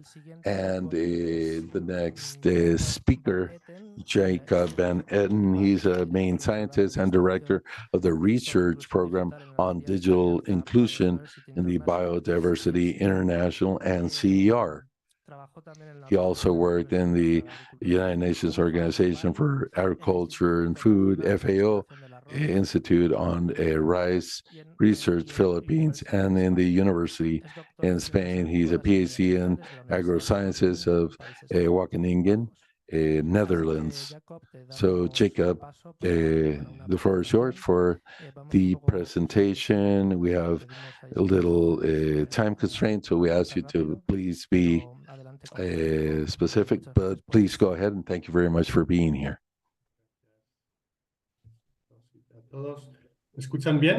Thank you, everyone. Can you hear me? Yes, perfect. And we can also see your screen.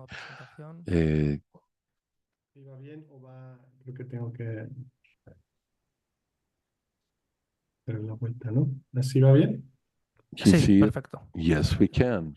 Thank you very much, Jacob. I will speak the same topic. We're discussing youth in action, potentially in skills and opportunities with YOMA and CGAR. My name is Jacob Van Etten. I also work with Angie Garcia in this, and I work more on the part of agriculture and water and many other organizations. I won't dwell on that, but let's go straight to the topic. We'll speak first about YOMA, which is the youth market. It's an initiative, UNICEF initiative with its partnership. We'll also speak about citizen science, which is an opportunity to promote collaboration among youth. And we'll give two examples of these types of initiatives that work with youth monitoring water quality. We'll also speak about testing varieties and agro options. So one of the challenges made from UNICEF in working with youth, well, UNICEF works a lot with children, also youth. In this case, is youth to 18 years of age for you to know the context. And so the challenges of youth in rural areas and also urban areas are these. There's unemployment. There's much more unemployment in youth than in adults, threefold more in youth. Also, climate change that impacts youth in a different way, who are the future of the planet, and also in the search of answers to these challenges that the youth faces to find answers to sustainability and income. And then there's an issue as far as acquiring those skills that are required to use digital tools. One thing is fragmentation of the different initiatives, but another thing is supporting youth, but it's very difficult as youth how to connect everything and create a pathway that will take you to a job with salary. And also technology changes and require increasingly more skills that are not easy to acquire. So we have all these different topics, and here is where YOMA comes in, where it's a UNICEF initiative. We collaborate with them that tries to provide solutions to all these things in partnerships with different institutions. And I think this is a slide that for me summarizes very nicely what YOMA is doing. It connects these opportunities of employment and learning. And it tries to create coherence in this journey that a youth take from different activities, which could be activities provided by various institutions, but altogether create that blue line upward. It starts with creating a digital curricula that is filled with those experiences that could be offered to new employers or new initiatives saying, look, I know how to do this or that, I have these experiences. Also with tools to protect identity and protect youth is something core for UNICEF, of course.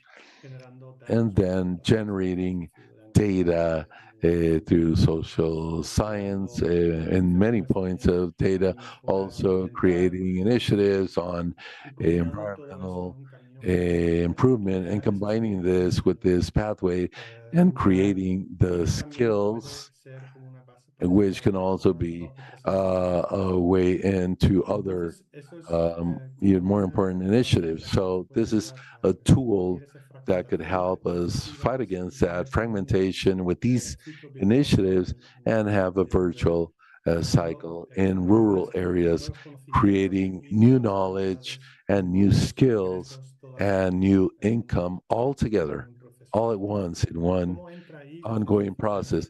So how does citizen science comes in? Well, that's where we come in. We're a science organization. We're very interested in creating new knowledge, and that's our contribution. Is citizen science here comes in a very natural way because it's a style of doing science with people, participative, including public actively. That's the purpose of also Wikipedia, which I think it's good with non-specialized people, but with interest in science that contribute voluntarily. And this could be either paid, but not like full-time researchers, but generating knowledge. These could be by farmers or youth or even we work with consumers or people who monitor quality of data. So these two things combine very nicely because in citizen science, we want this not to be extractive, where when people participate, there's a level of skills creation, and not only that we're just collecting data and we forget everything else. but we try to make everything part of a process that will produce capital at a rural level, because that's the objective of our type of science to develop. I'll speak about one example, and this is from Angie, my colleague, and I think she couldn't connect, but I'll speak about this example on water. CJR is a consortium of institutes, and this is the Institute on Water, many. And what these colleagues have done is that they have created an app called Mini SAS, and it allows to monitor water quality in different observations. One is as the example with pictures, but there are others where you can take samples and determine what insects exist in the various rivers, and then determine the water quality. And this allows you, with all these field observations, to say with a greater level of detail. It allows you to say what's the water quality and which are the challenges and the water quality. And they've had some very nice success cases with the data that are generated. Here you see reality. Not everything is digital. It's really about getting your feet wet. And then this data is collected.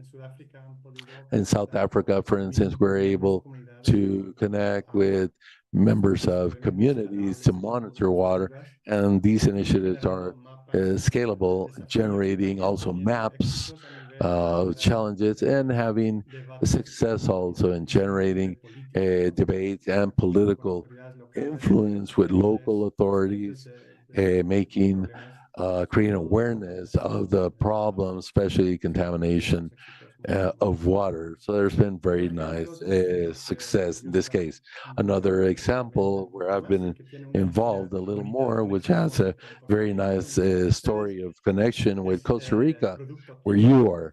And this is a Tico product, Costa Rican product. It's a system that allows at farmer level, at field level, to evaluate different types of agrotechnologies. In this case, it's for varieties, and this system we created to digitalize this process, which is very simple, and it could involve local farmers.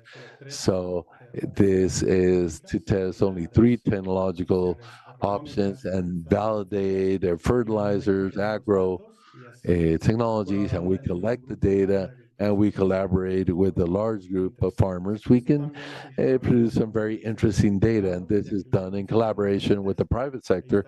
As we mentioned before, it includes Mr. Bot, Costa Rican company that produced this platform, and we also engage seeds companies that are interested in doing this. As a matter of fact, they're already using this platform at commercial level.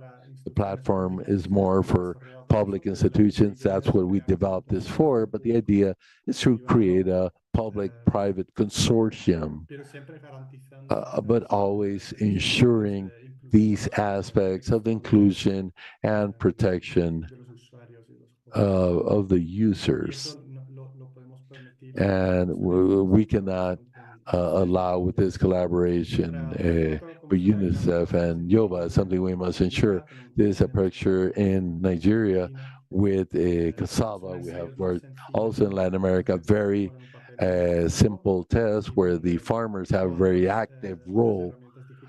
And with digital tools, we can collect all that data and then return the results and discuss these results and create some collective understanding. And in another slide, I'm showing our scale. We have carried out 154,000 tests with this tool, and it's growing by the day very quickly, working with with over 53 different crops and introducing variabilities. So, conclusions. We believe that this combination of YOMA with this alliance that we're creating with UNICEF is extremely interesting to support the rural realities. It's relevant for employment, realities that are pertinent for the works that are being offered on the platform, but also ones that go beyond, skills that are then also useful for other opportunities of employment. And rural youth can also prove their skills and generate income with them. Above and beyond whatever's in the platform, they have their CV validated by these experiences. Also, it's about generating pertinent information for the management of resources at the local level to scale. It's about generating this pertinent information that also has implications at the economic realm or the quality of life realm. With regards to water, the best varieties, you can start selling other seeds as well. And it also generates economic opportunities, I would say, on that side. And also, we're now capable, through this platform, to avoid extractive practices. A highly extractive attitude towards this data, and then afterwards of forgetting about people. This by design will no longer be possible. And this also generates a sort of sustainability. These same youth that have created these initiatives can then implement them elsewhere, and will sort of create a large group of young people at the rural level who are able to generate knowledge and leverage them. And we avoid the fragmentation of all of these initiatives. We are a different consortium. Some people say, oh, I look at agriculture, how we create coherence here. This is not an important challenge for us internally. This also avoids that level of fragmentation. So that's my presentation. Thank you very much for the opportunity. And if you have any questions, there is my email address, and we can discuss this in further depth.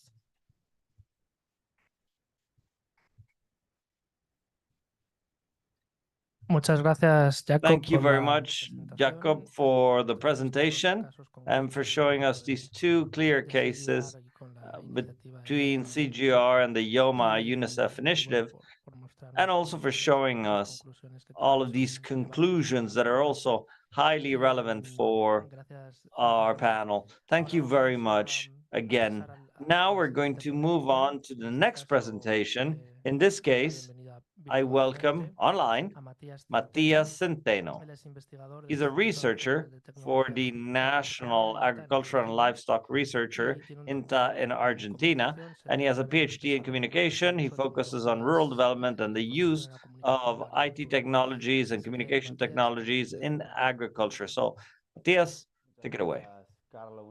Thank you very much, Carlo. It's an honor to be able to participate in this important and very important hemispheric week that highlights digital agriculture and also provides this opportunity to kind of discuss the roles and participation, the challenges related to the youth. The role that I will fulfill today is to just make a few comments to try and verify the presentations that we have heard with a particular landscape in mind.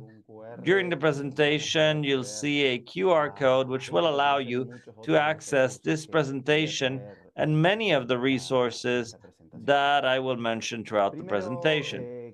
First of all, I would like to place, or at least propose, a question that perhaps can allow us to understand several of the presentations that we heard this morning and several of the presentations that are part of this whole week through the various conferences.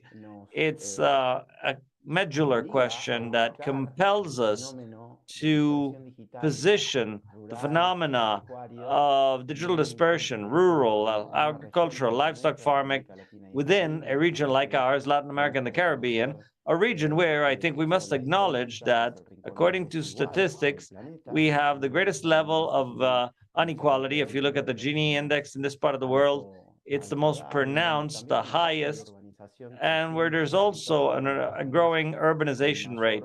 We are one of the regions that has the greatest growth of the urban footprint. So within that framework, we want to really understand whether we're going through a time of change or whether we're really at a crossroads. I think that we leverage, that's where many of the researchers that tackle the topic of youth in agriculture find ourselves at when we think about digital agriculture. And I think that a question that can help focus the spirit of many of the presentations we heard this morning is perhaps the following. What dynamics, what trends, what experiences have a significant impact on the development of youth in the agricultural rural framework in Latin America? And along these lines, just as in the previous forum, I've identified the four main areas that allow us to pose ourselves a few questions, as our colleague from Colombia was saying, such as placing a particular focus on issues that maybe we need to look at from a different perspective in light of these great hopes that we place on the digital realm. What issues can we look at from the side of data, from statistics, from research that help us to get a bigger picture? On the one hand, I wanted to present these four areas related to the issue of youth, to look at new geographies in relation to Latin American agriculture, but even worldwide agriculture. We were talking about the expansion of the cities, of the urban footprint, where new hybrid relationships between countryside and city exist. We no longer can differentiate from one dimension and the other so easily, where many phenomena like the digital realm, like other topics of modernity that are related with the city, now spill onto the agricultural reality. So we start looking also at a certain change of relevance in the discussion in the realities of these places, such as at the beginning of the 2000s, rurality like a place of lethargy, of setbacks, where after the pandemic, places where the population migrates to, an inverse migration that is happening. So many of these topics allow us to kind of reframe the focus on the rural realm. This research that we are conducting in cooperation with the University of Washington looks at digitalization by indicators that measure not just access, but rights and equity also, in an attempt to try to measure the progress made with regards to the 2030 UN agenda. Look at how throughout the various groupings of country, while in many access to internet is growing, and while the indicators for freedom and democracy are growing, in rural countries, or mainly rural countries, these indicators shed a more positive light. So that's the new geographies. That's on the one hand. On the other hand, another important and pertinent coordination that we need to keep in mind are the impacts or effects that we still see caused by the pandemic. Some people call it long COVID, and this has had an impact on the economic worldwide system, but it's growing used to it. And the asymmetric changes that are promoted at different times, despite the fact that the pandemic is over, both on the social and economic side, and how this definitely impacts the production, which is what interests us, and the local and global chains, placing the youth in our crossroads in this particular framework, while many countries are decreasing the rate of youth unemployment, still youth unemployment still is double or three times more of the general rates of unemployment. Meaning to be a young person, in particular a young woman, entails three times more unemployment problems. So young people are still economic subjects that are suffering this setback, this lethargy. And at the same time, within the digital framework, for several decades already, we have observed a process of technology intensification, which is promoting a process which we call digital acceleration and dematerialization of the economy. COVID helped with this intensification. Many activities that we carry out in the analogical physical realm were twisted towards the dematerialization and the online realm. But at the same time, we know that in this framework, the agricultural realm is falling behind other areas.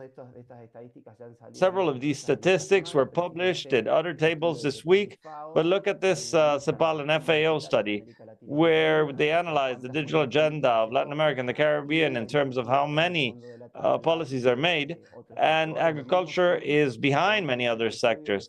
If we look at this other ECLAC study by 2024 with regards to sectorial digitalization in our region, we can see that agriculture also has an impact that places also last compared to other areas. And one key issue is the need to look at the digital phenomenon of the internet, denaturalizing it from the magic that oftentimes people attribute to it. This is another study or another part of the study that we're conducting with the University of Washington, where we measure the access to information, taking into account the structure of the infrastructure, but the exercise of democracy and other socio-technical aspects. And look at digital technologies. In summary, they are not making us either freer or more equal. This is a comparison that we can see between 2014 and 2022, 2023. These are the latest statistics that we have available.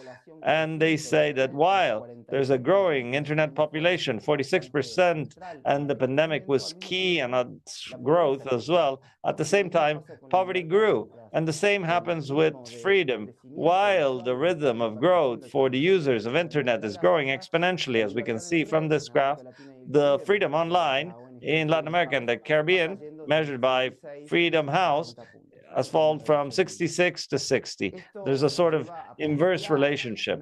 So this leads us to look at the phenomenon of digitalization in the agricultural realm, at least under a contradictory scenario.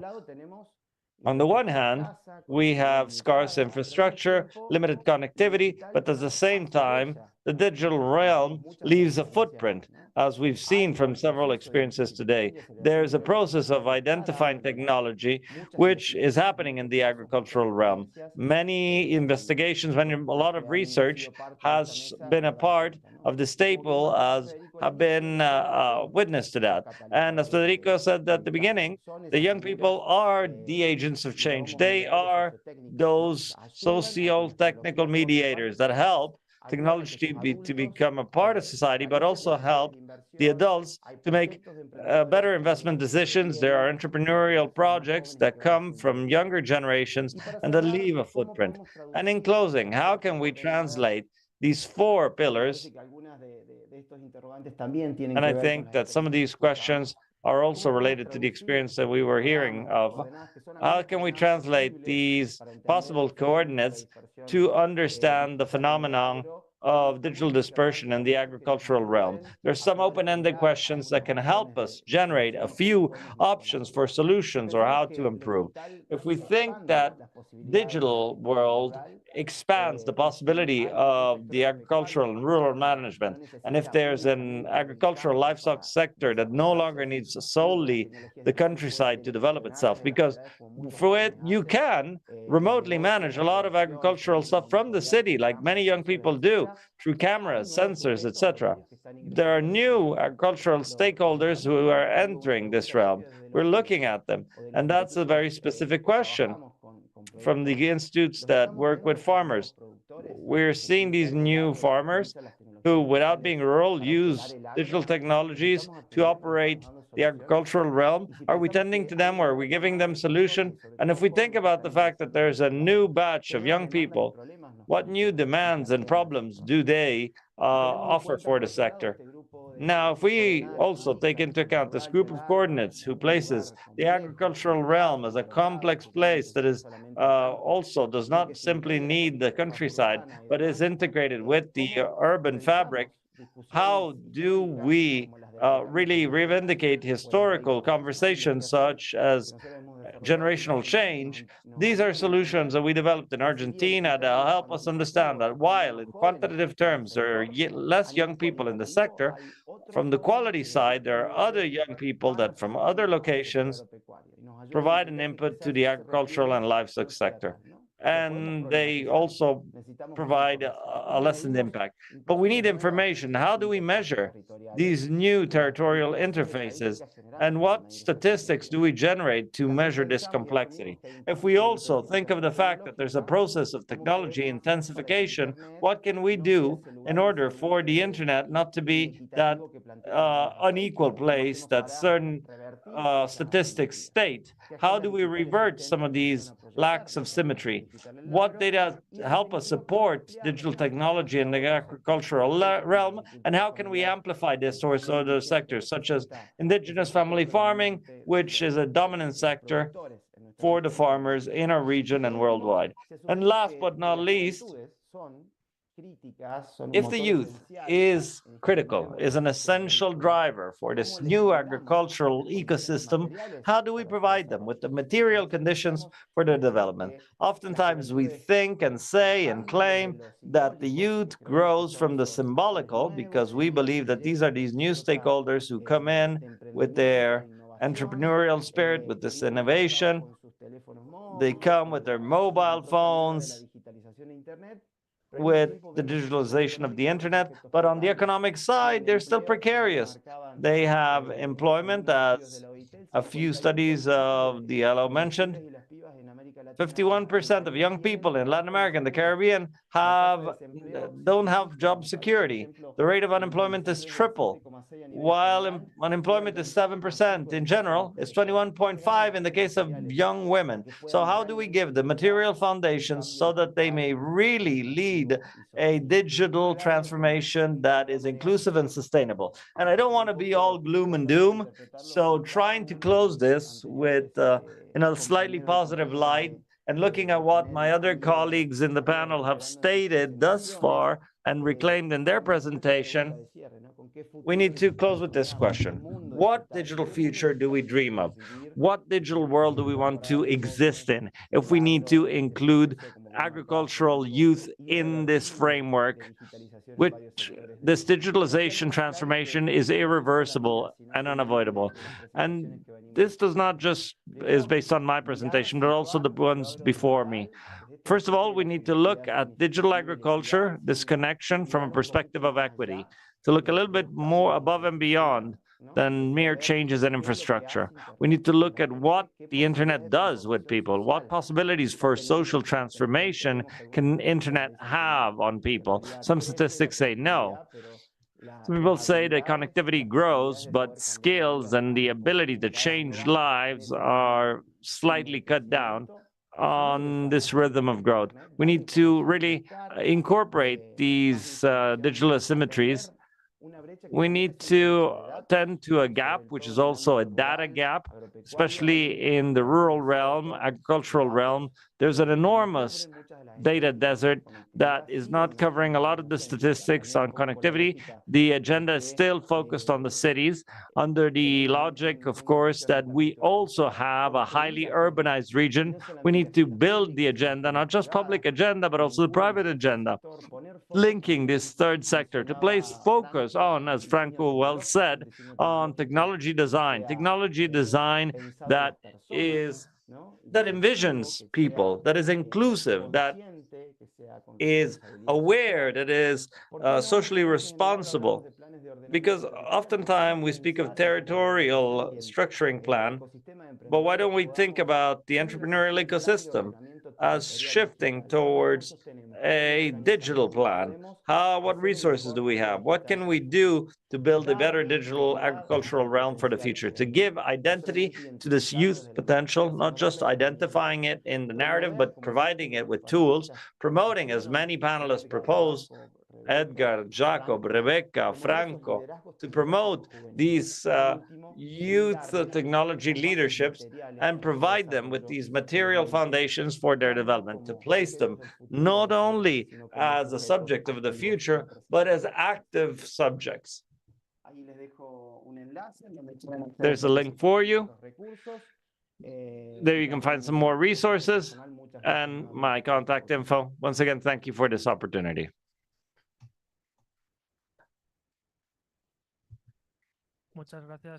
Thank you very much, Matias. You leave more questions than answers, but I think that it's important in order to inspire us to analyze our work and for some constructive criticism. Thank you for your presentation and thank you for having brought forth all of these questions. Now, Emmanuel Picado, Manager of IT Technologies for Digital Technology for the AICA, who also is the head of CIMAG, one of the initiatives that you were able to visit, and that is very relevant.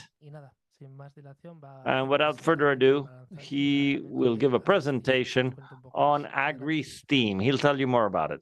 Take it away, please.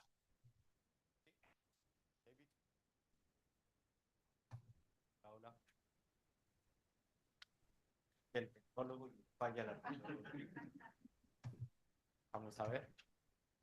Hola, hola. Ahí sí. Hola. Opa. Hola. Hello, can you hear me there? Es que yo gesticulo mucho, entonces. I gesticulate a lot, so Bueno, very well. como dice Carlos, soy As Carlo was saying, my name is Emmanuel Picado. More than all of those lengthy words, I'm just passionate about these topics to the bit. And today I want to share with you a very interesting initiative, which we are calling AgriSteam.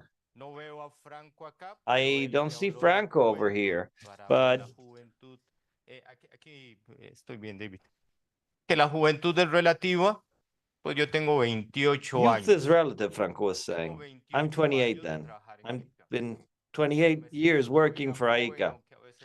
I still feel young, even though sometimes my bones ache, my muscles ache, and my head aches.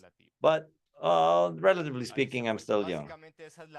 This is essentially the agenda from the framework of AgriSteam. The main goal that we are seeking is the courses of this program and topic number 4 that we will look at in a minute. Essentially speaking, when I speak or give a presentation or give a workshop on digital transformation, and that's the topic you've been covering these days, I don't only speak of technology, of science, of connectivity, of financial resources or budgets. To me, there is another element that is much more important, which I consider essential. And here I'll shift gears a little bit because I don't want this to be a keynote speech. I want to ask the audience, aside from these elements, what do you think is essential? If you want to raise your hand, no? Or otherwise, I'll just volunteer you. You, what do you think? Please repeat the question. Aside from science, technology, connectivity, financial resources, and digital transformation, what other elements do you consider important? Well, the possibility for cooperation and articulation among individuals. Anyone else?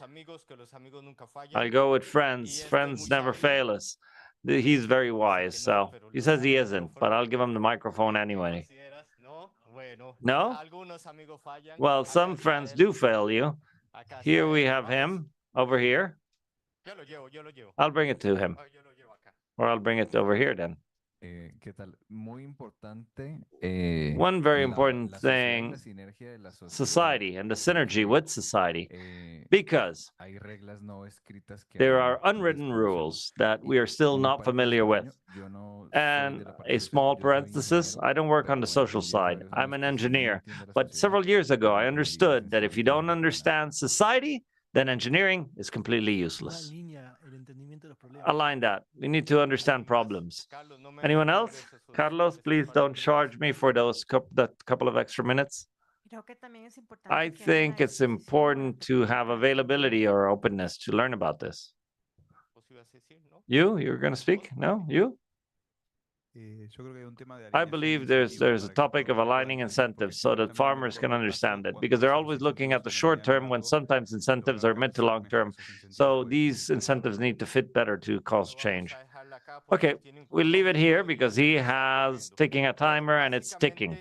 And basically, some of you said people, or you're referring indirectly to people. To me, in all of this topic, people are fundamental, because at the end of the day, we are the ones who are going to learn. We are the ones who are going to develop things. We are the ones who are going to generate innovation. We are the ones who are going to create new technology. A few statistics, which essentially the other colleagues have mentioned: 16% average rate of youth unemployment in Latin America. It's important. 60% of young people have informal employment. We have 106 million people between 16 and 19 years of age in our region, which represents an opportunity for us, for you. On STEAM topics, we have rates of enrollment in STEM careers, which fluctuates between 2 and 7%. And in Latin American countries, only 33% of the youth are on the way to accrue these digital skills.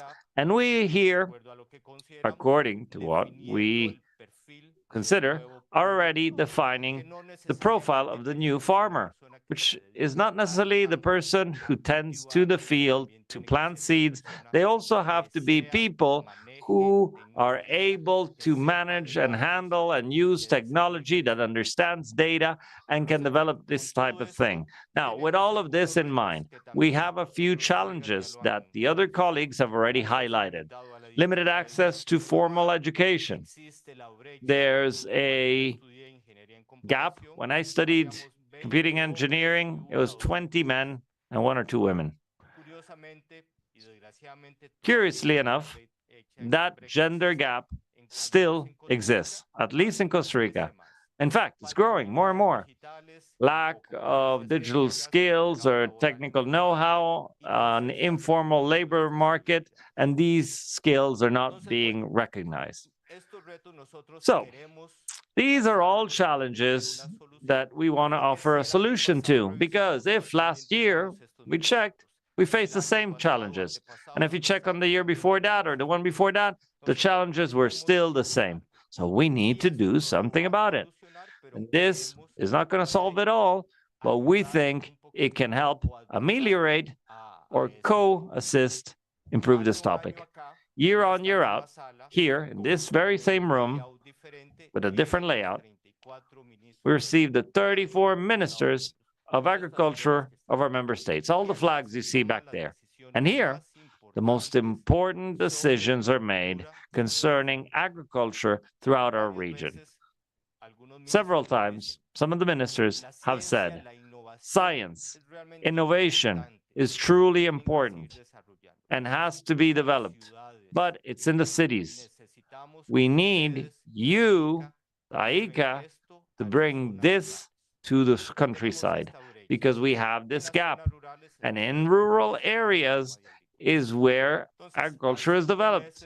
So, a few months ago, I was having a conversation with the Director General. You've already seen CIMAG, you've already seen FabLab. Per year, we're receiving 15,000 guests. Our colleagues gives workshops on robotics, drones, Arduino, etc., etc. That's all fine and dandy, but it's not enough. We need to do something more. We need to broaden our horizon, our scope. So the Director General was saying, Emmanuel, why don't we do something online that people can self-manage, where we can provide these skills to people? So that's where AgriSteam was born from. The main goal is to train young people so that they may learn digital skills needed to develop digital technologies so as to promote more sustainable agricultural practices, better strategic decisions that are backed by data, informed decision-making, and the implementation of technology solutions. And hopefully, these young people of both genders in rural areas can develop these technologies themselves. They don't simply implement them, but also develop them. So here's a course, and it's complemented or composed by 5 modules and one that is being created. And the first one is an introduction to the agri-food system with a reference framework. The second one is programming logic, or we teach them programming logic. And the third one, and you're experts in this, which is awareness. The fourth one, we spoke about satellite, and we know that satellites are core to capture and to send data for decision making. And finally, we have a module intended for people to develop and model their decisions based on this data. So if you pay attention, we have a framework, and we teach them how to develop and how to learn and develop technology. And finally, with all this technology, they learn how to develop, well, they'll be able to take informed decisions. This is a bit more about the development of each one of these modules. In the digital transformation module of the agri-food sector, we put in context all these systems. We provide some history and evolution of technology applied to the agri-food sector, technology evolution, and case studies and digital transformation. Each one has a case study in which people must develop in a sequence, and at the end, they must submit a project in which they show their skills. This is interesting since I'm a computing engineer. I really like this one. We teach them computing skills, but not for them just to learn computing, but for them to learn how to develop computing mindset based on developing pseudo codes, algorithms of control structures, and then for them to learn, regardless of the programming language, for them to learn how to program. We don't teach them programming. They might be using Python, for instance. I think everyone here has heard of, but we don't want to show them syntaxes. Each one of us learn that. We want them to learn how to have this mindset to develop these algorithms, to apply them according to their needs. You're experts in sensors or sensing, and here we'll teach them introduction to sensors, microcontrollers, actuators, their applications, the Internet of Things, that for you it's something completely normal. We teach them connectivity, which is also fundamental, how to transmit, how to store data, how to use data. And we use a tool that you might have heard of, which is called Tinkercad, which is a simulation tool of these sensors where people can practice, practice, and practice. It's open source, and for them to develop their prototypes or their solutions. And then geoinformatics, this is what we have called it, this module. And here we teach them basic concepts on geoinformatics. And then we start showing them geographic information systems applied to the agri-food sector. And then we start using a bit of these data to apply to developing these models. Everyone here has heard of a tool called Conchis, and we complement this with a tool called Copernicus of the European Union that has hundreds of thousands of open data that anyone can use. And we end with a practical case. We don't want this to be only theory or a lecture. We want people to have a hands-on and do things. And finally, we have a data. And why data? Well, because we and farmers, male and female, make decisions every day, absolutely every day. They are making decisions. So we provide them basics, statistics, data analysis. We propose doing this with Google since it's open and free for each one of us. I think we all have a Google account. And now we see Python, how to combine Python programming with this data to do modeling libraries for data. And we produce a practical case. And we launched this a couple of weeks ago with the Director General. And this is very dynamic. The technology is very dynamic. Learning is very dynamic, and we must continue developing knowledge every day. So a few days ago, actually a few weeks ago, we were thinking about this. And here, my friend Jose Emilio, who is wise, he has had great influence in this. So we are preparing another additional module that will come out in midterm, which is basic concepts on artificial intelligence, machine learning, and the application of this to the agri-food system. And here we also want to generate and teach people for them to develop a virtual assistant, which I believe you have seen. And finally, I think I'm well on time. That was my presentation. Everything we develop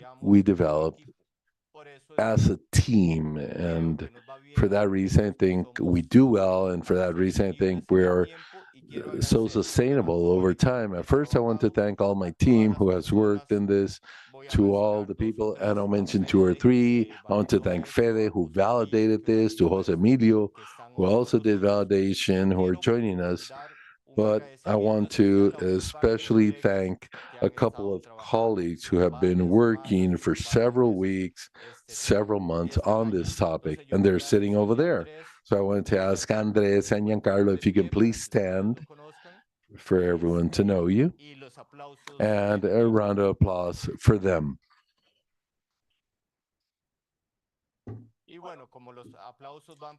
And since these applauses for them, the questions are directed to them. And thank you very much.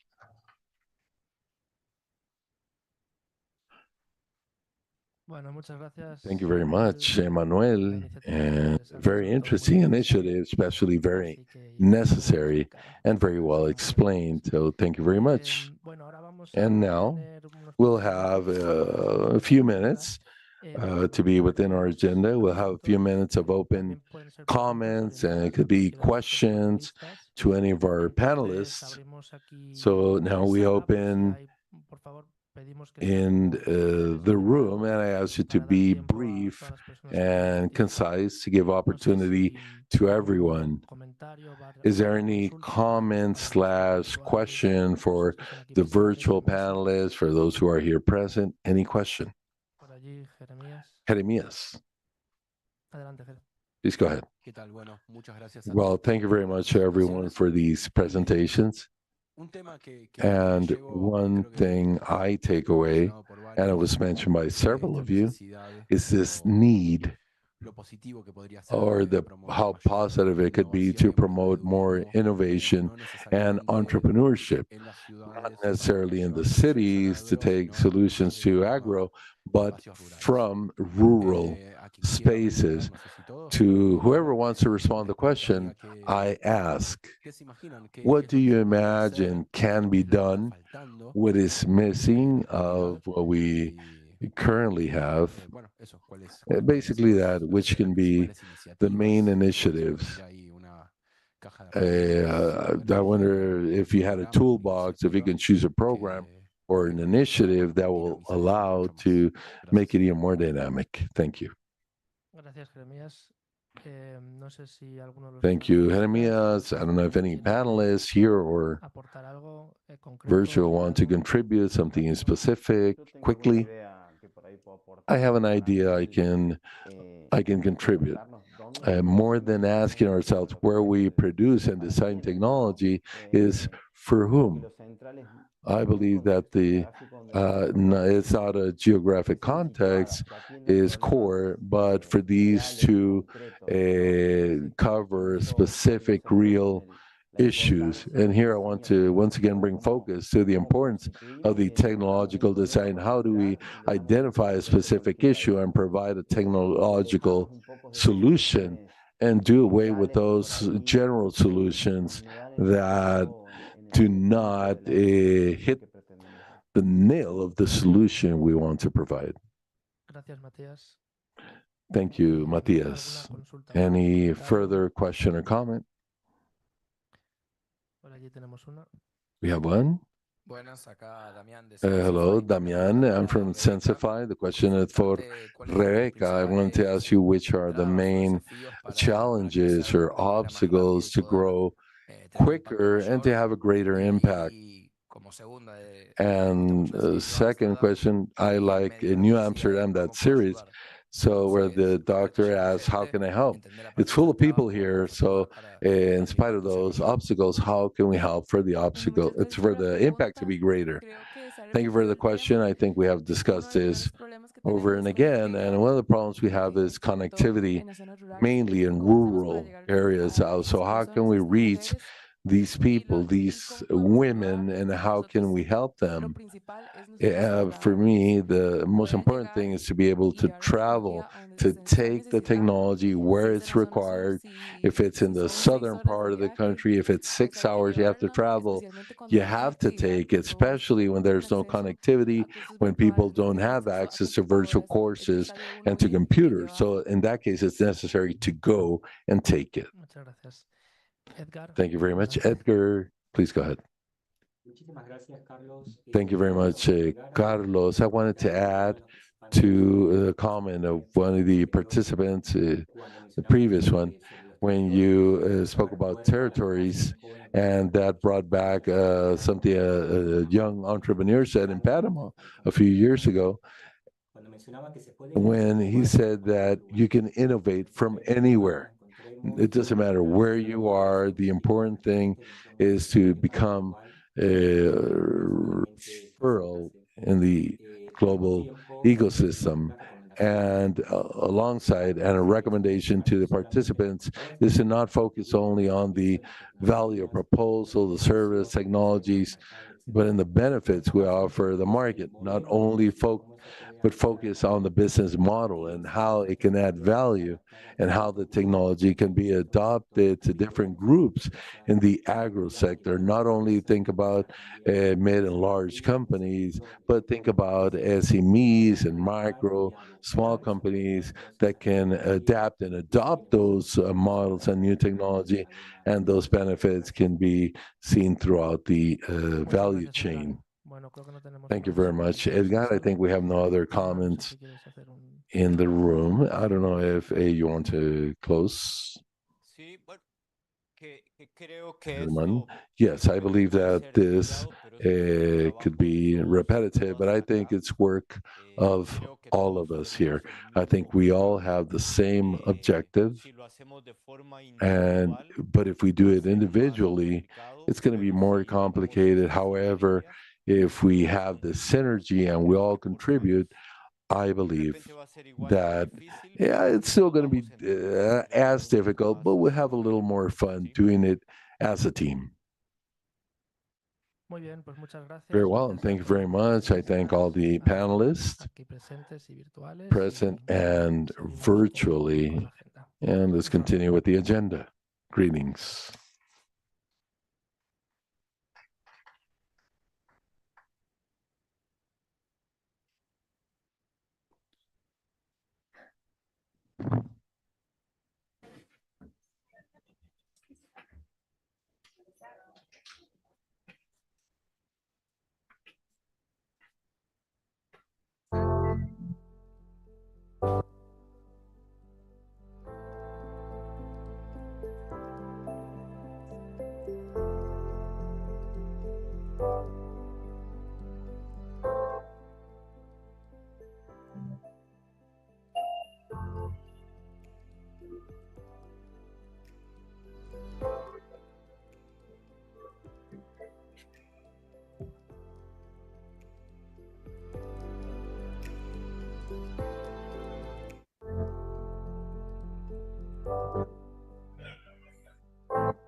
Bueno, vamos a iniciar entonces We're con going to begin este último bloque antes del this almuerzo. last Tenemos la presentación de las session. We AgTechs have the que presentation from faltaban, de las ganadoras de AgTechs that we're este, missing, the de este año, de winners esta edición. for this year, Y bueno, this quiero pasarle la edition. palabra Now I a want to Rosa, give the floor que es quien to va a moderar Rosa, who will este espacio y la moderate presentación de las this AgTechs. space Les pido si, and por to favor, se sientan introduce the y AgTechs. hacen silencio, If you así can please podemos take a escuchar el seat and be aporte de cada silent, uno that way presentando. we'll listen to our colleagues who will be presenting. Well, thank you very much, Federico, and let's continue and we'll learn about these AgTechs who are the winners in this edition. And the first one that will be presenting is an AgTech that yesterday, during the presentation, I don't know if you recall, but she lost her flight. She missed her flight, so we'll give her the floor for her to participate today. Are you connected? Very well. And she's from Trinidad and Tobago, and Tech for Agri 360 is the name of the AgTech. And here we have Karen Bascombe. Yeah, please go ahead. You have the floor. Can you hear us? You're muted. Hi, good day, everyone. Hi. Just quickly, will my presentation be put up on screen? Or should I share it? One second, Karen, would you like to share your screen? Okay, 1 second.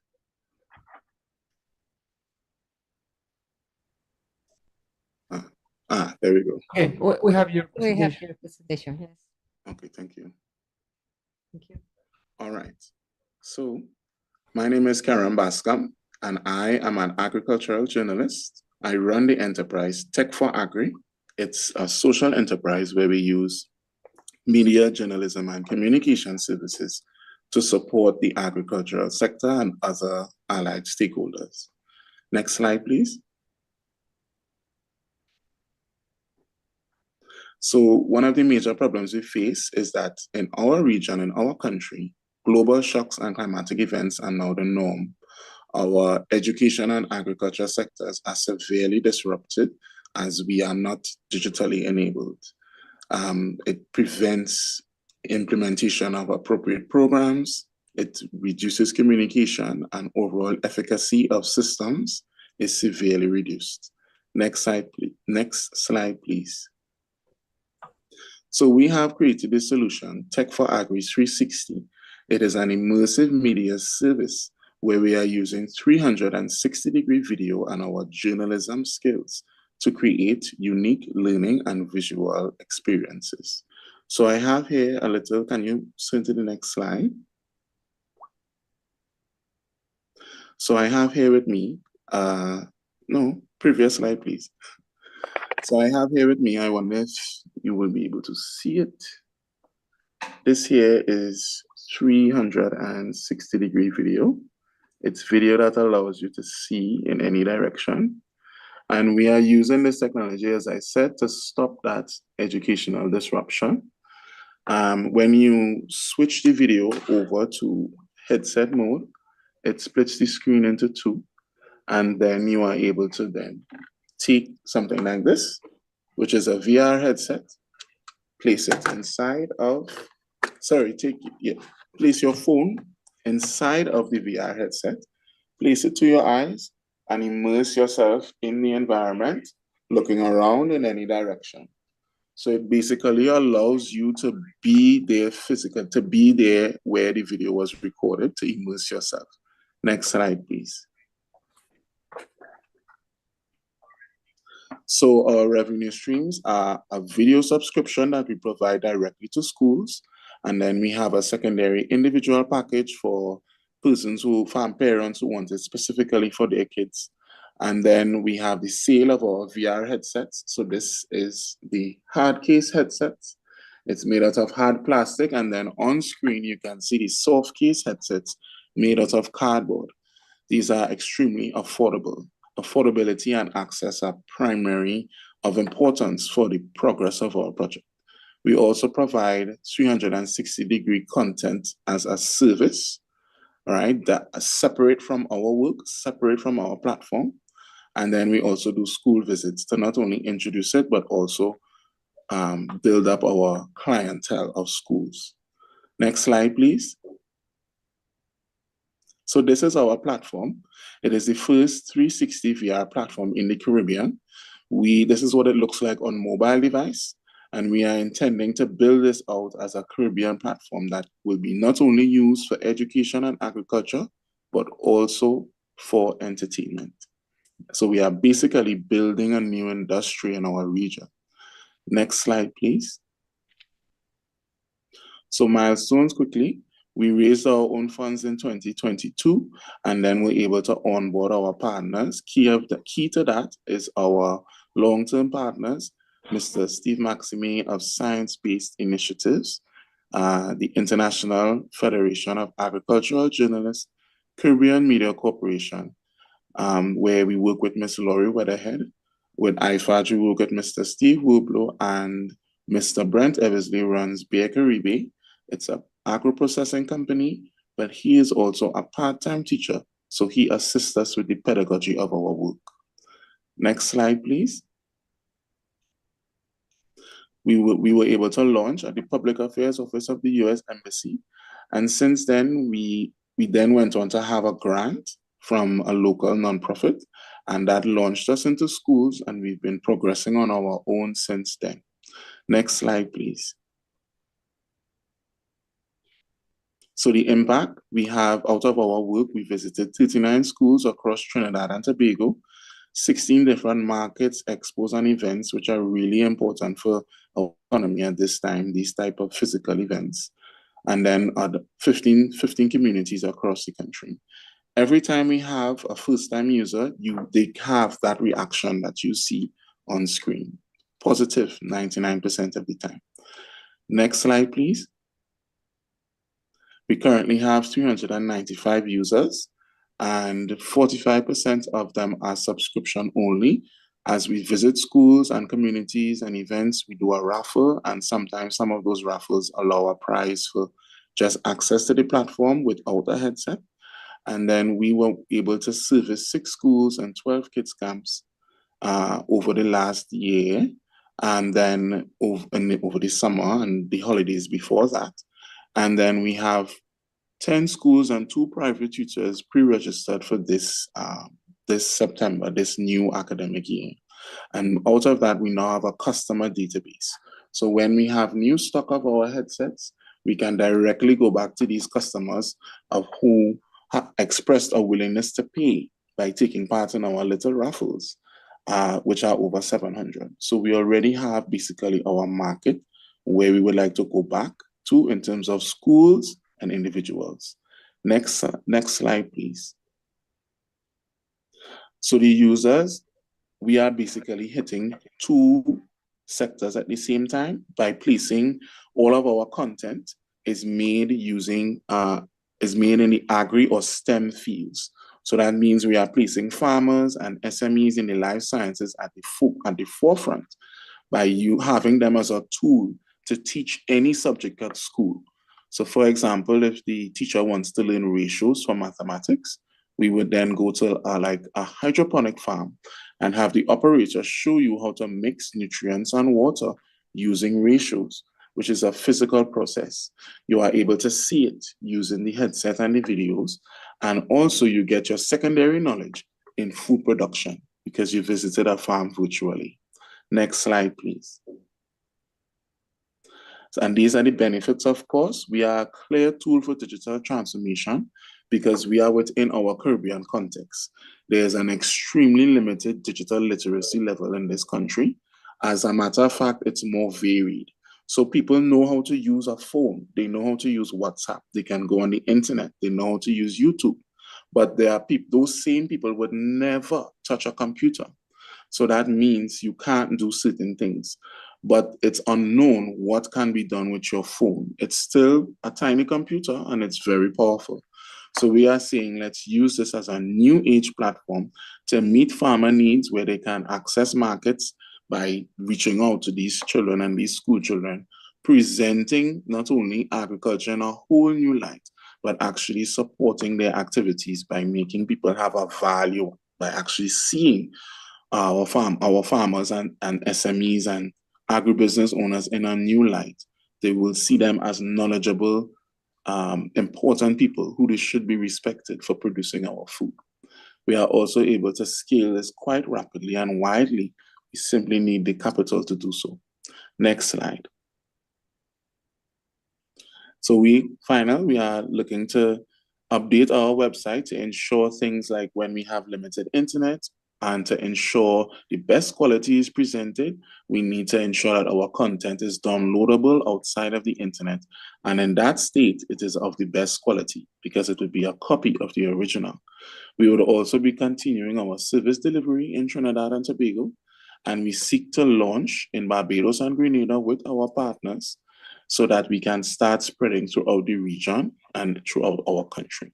We are seeking a growth partner, somebody who's willing to work with us within our long-term partnership strategy. I believe that's the end. That's the last slide. Yes, thank you, and open to questions. Thank you. Thank you very much, Keron. Thank you. Thank you. ¿Alguna pregunta? Any questions? ¿Alguna curiosidad? Any queries? No question.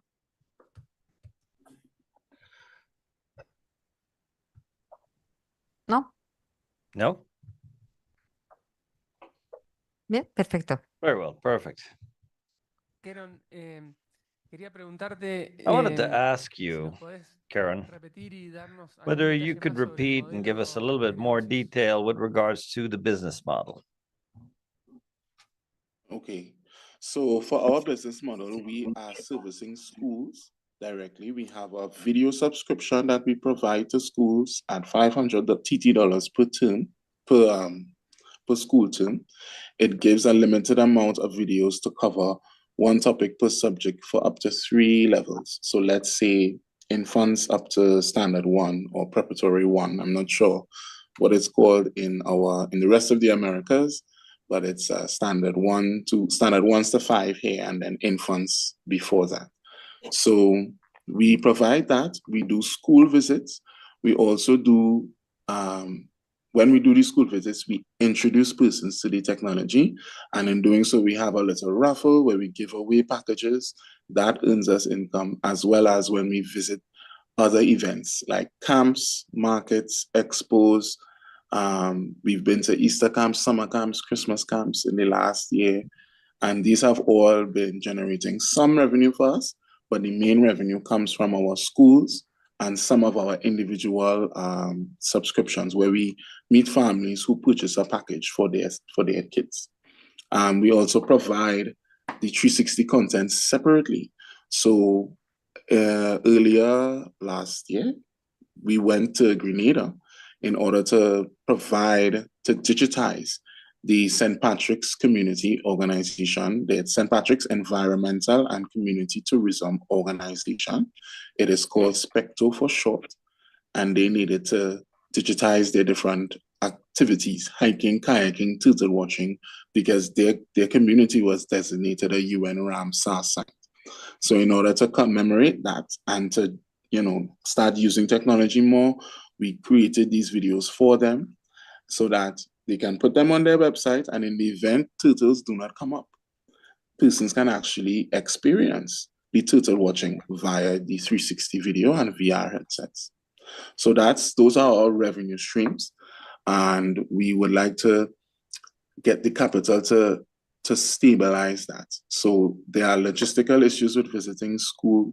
There's challenges there, but we are able to work it out based on the uniqueness of what we are doing. It's very, we have been working with the teachers and they're very interested in using it. There's a demand for it in schools, and there's a clear need for it, given that just today rain fell and I caught myself having trouble getting here because we have severe flash flooding. At any day, school can just stop. there was no school for a lot of students on Monday because yesterday was a holiday. So there's just almost any reason now, climatic events, a global shock, some sort of anything could just stop physical school. We are saying let's use our devices to prevent that.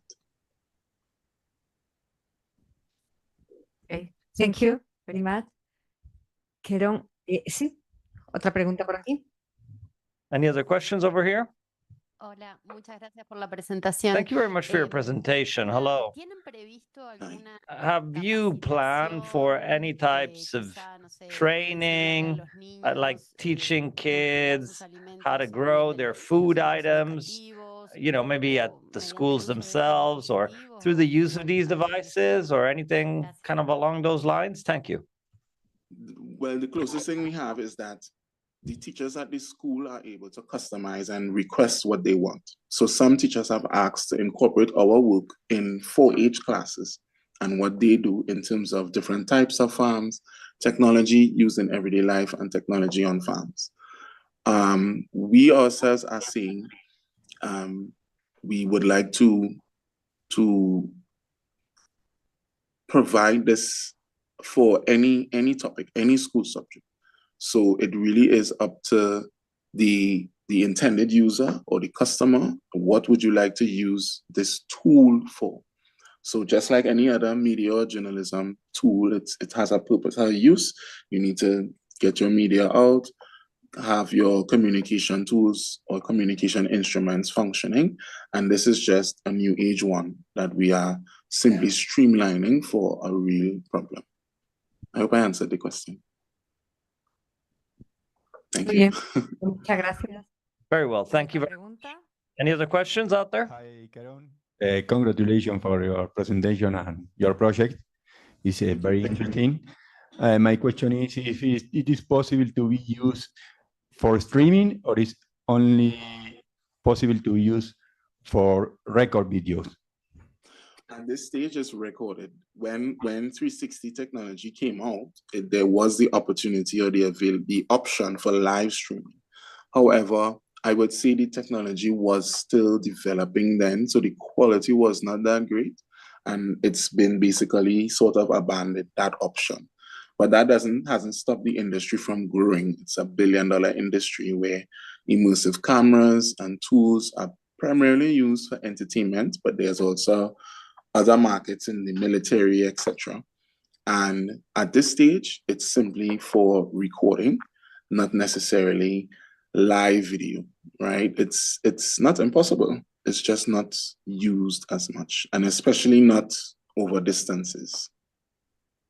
Thank you. Thank you. Ya no hay más preguntas. Thank you. If there are no further questions, thank you, Karen. And we now move on to the next. Oh, yes. Wait, hold on. Oh, I hadn't seen you. Yes. One more. There's still one more question. I wanted to ask, you already alluded to it when you talked about that you worked for some kind of tourism initiative, but are you planning to also expand to other sectors, like becoming tech for industry, tech for hospitality? Because your country also has other important sectors beyond agriculture. So I wondered, is this also an area for expansion, or do you want to only keep focused on natural resource-based sectors? No, we do, as I had mentioned, we have the Caribbean's first 360 VR platform. We certainly, as a small entity, we certainly cannot produce all the content for that. And it certainly must become varied, because if we are saying let's get into entertainment, it will definitely need things from the creative industries, tourism, etc., etc. So there was a question on training earlier. We do hope at some point in the future to be able to train other people to use the technology for their fields, and then they would then provide the content for our platform. I don't want to sound like prior things, but it will be similar to Netflix, except we're using these.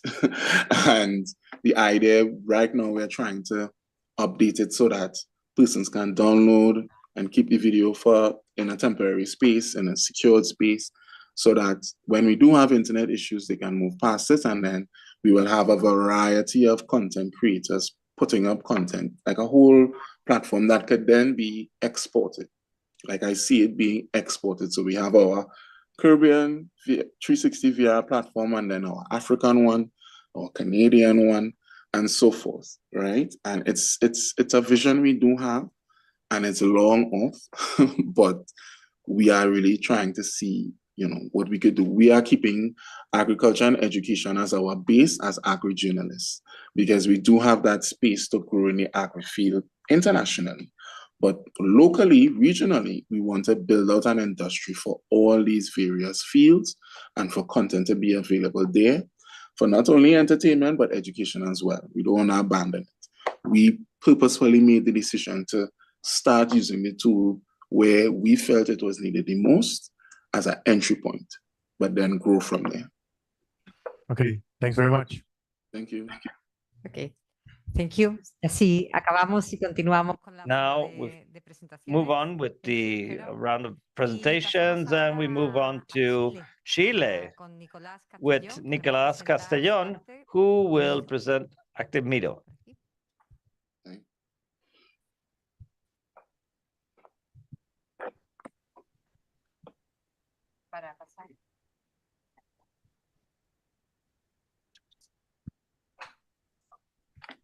Okay. Bueno, primero, muchas Well, gracias. first of all, thank you very much for the invitation. I'm very pleased to be here with you to share with you what we're doing at Mido. My name is Nicolás Castellón. I'm from Chile, and I'm the co-founder of Mido. So I'll share with you a little bit of what we're doing there. With this great team you see there behind me, we've been working for the past 4 years in developing several different agricultural technologies for climate adaptation, then a risk management software. We worked on nutrition. And for the past year and a half, we started working with a company which is famous in Chile, Conchitoro, a company that grows grapes and they make wines. And with them, we got to know Caro. With this software that we started developing for them, we started having a bunch of problems. And the problem we always faced is that they weren't clear whether the people were actually following the planning that she was doing with the software. So when they called, we didn't even realize it. And we noticed that despite the fact that Conchitor is a very large company, they have their own R&D department, they use all sorts of software, they still had the very same problem that the whole industry has to this very date, which is something we've discussed here time and time again, so I'm not going to cover it again. But if we look at this curve, we can see that agriculture continues to be the least digitalized of all industries. Even for a company like theirs, they had the same very issue. And despite the fact that there's lots of softwares and lots of ways of managing the field, still, the foundation of the company, the people executing all of the labor, all of the applications, continued using pen and paper. So essentially, what continues happening in the field is that they have to fill out these forms, they give it to the manager, and the manager is the one who fills out the forms. And you can imagine all sorts of problems that happen here. The forms are not full, the manager takes this task home on the weekend, nobody wants to work on the weekend.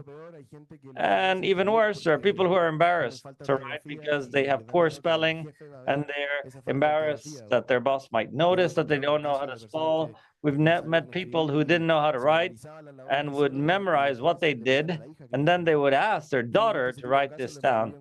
And we've experienced this. So keeping all of this in mind, we wondered, what if we make this easier, simpler?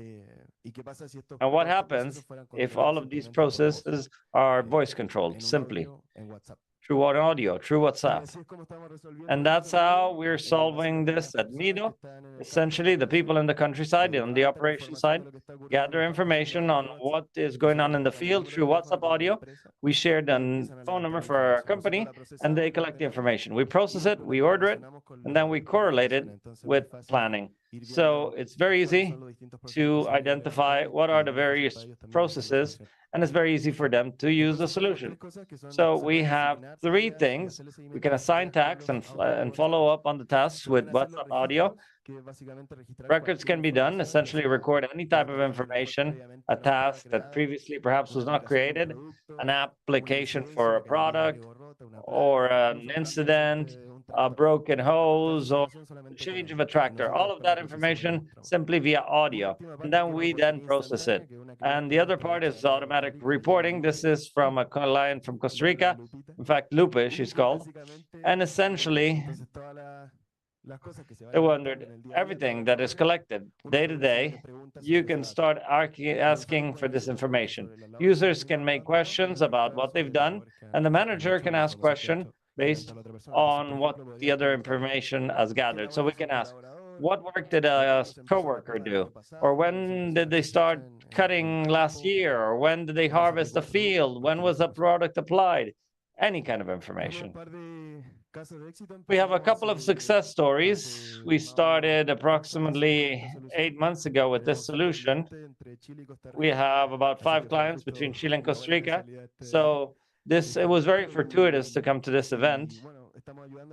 And we're helping them digitalize their processes in Chile on pineapple and cherry and fruits mainly, and here with pineapple.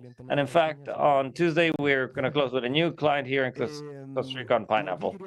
And here I wanted to stop a moment because I feel that the success of the solution is not simply based on the voice on WhatsApp. The solution is that the people who start using Mido, 100% of the people continue recording information to this day. Why is that important? Because this app is helpful for them. So he is Guillermo. Guillermo has his notebook where he records all of the information. But now with Mido, he doesn't lose the notebook. He can also ask information about the data. So he knows he's being useful for the company. He knows he's using technology. In fact, he's saying, I use this, and I'm very proud because now I know that I'm using technology. And that's been the success of the tool and the purpose that we're promoting with Mido. So that's essentially it. Thank you very much.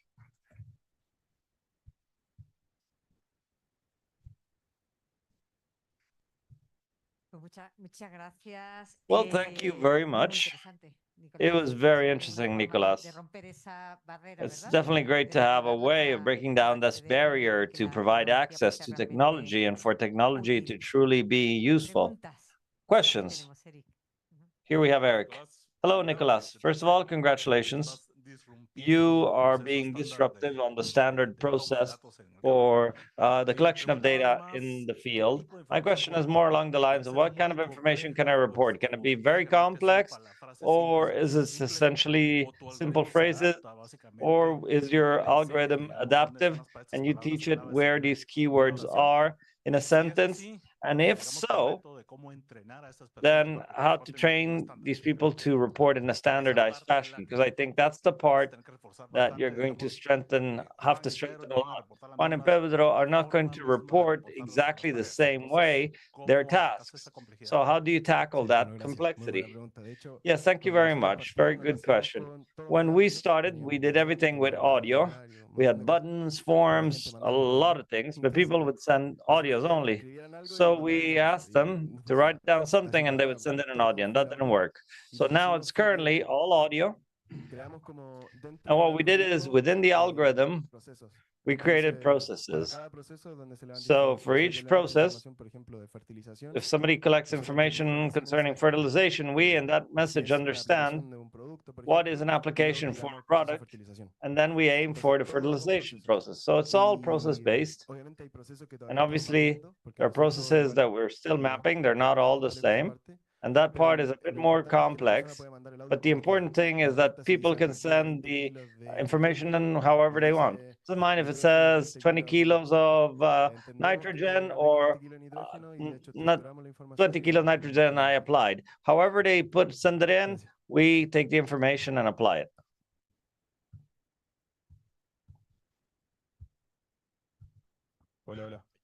Hello. Well, congratulations for this development. The question specifically is how do you handle the challenge of connectivity? My understanding is that WhatsApp needs a connection. So what do you do? How do you handle that? Great, thank you very much. Starlink. Well, it's a great question. WhatsApp is great because when you send an audio and you don't have mobile connection, the message stays in a buffer. And what we do is that when a person records a lot of information and they had no signal, for example, if they send a bunch of audios all in a row, when we get all of those audios in, we don't answer anything to the user. We understand that he did not have internet, and we upload the information. Then the manager, the administrator, has to coordinate all of that information and coordinate it. But as of now, that's how we solve it.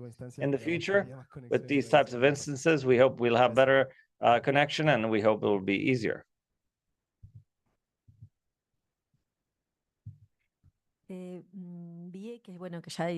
Well, I saw that there are several success stories and companies that are working with you. I think that's all fantastic. And my understanding is that you're also adapting your processes in relation to your clients.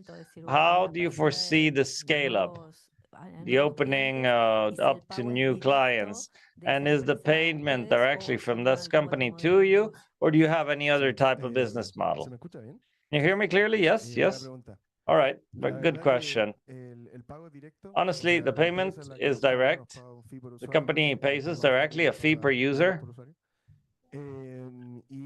And how do we foresee scale up?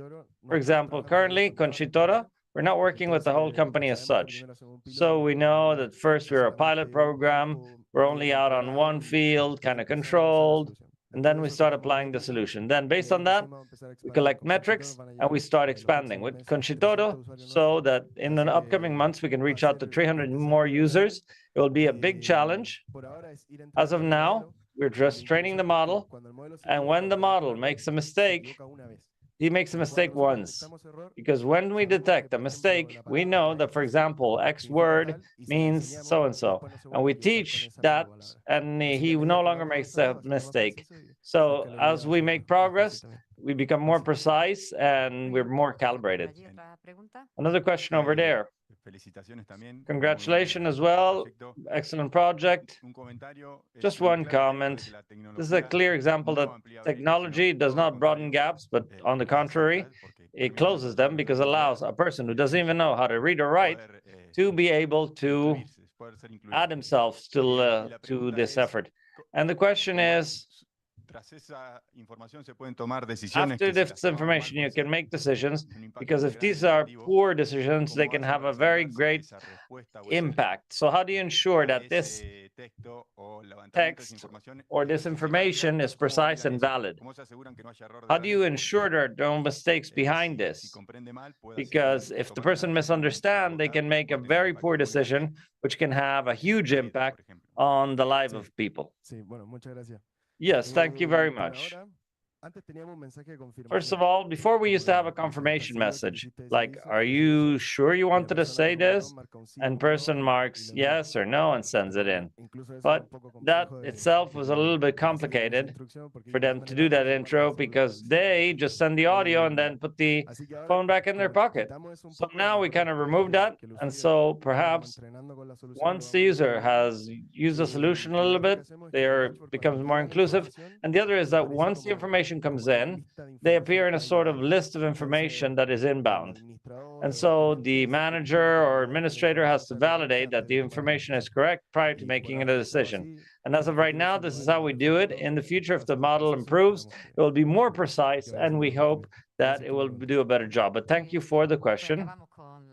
Very well, we end with Lawrence then. Very interesting. I can tell you that we're just starting with a process of digitalization in vineyards, connected with quality conditions and standards. So that's my question along those lines. My first question is, your app, does it work with voice or your platform? Like, do you also think of extending this to video, photos? Because that can also be a sort of important data to verify what the person is saying, right? That's my first question. And my second question is, you framed it in the context of planning, decision-making, but wouldn't it also be useful to have this information, to make it accessible for other purposes. For example, complying with quality standards imposed by buyers, monitoring work conditions, monitoring, I don't know,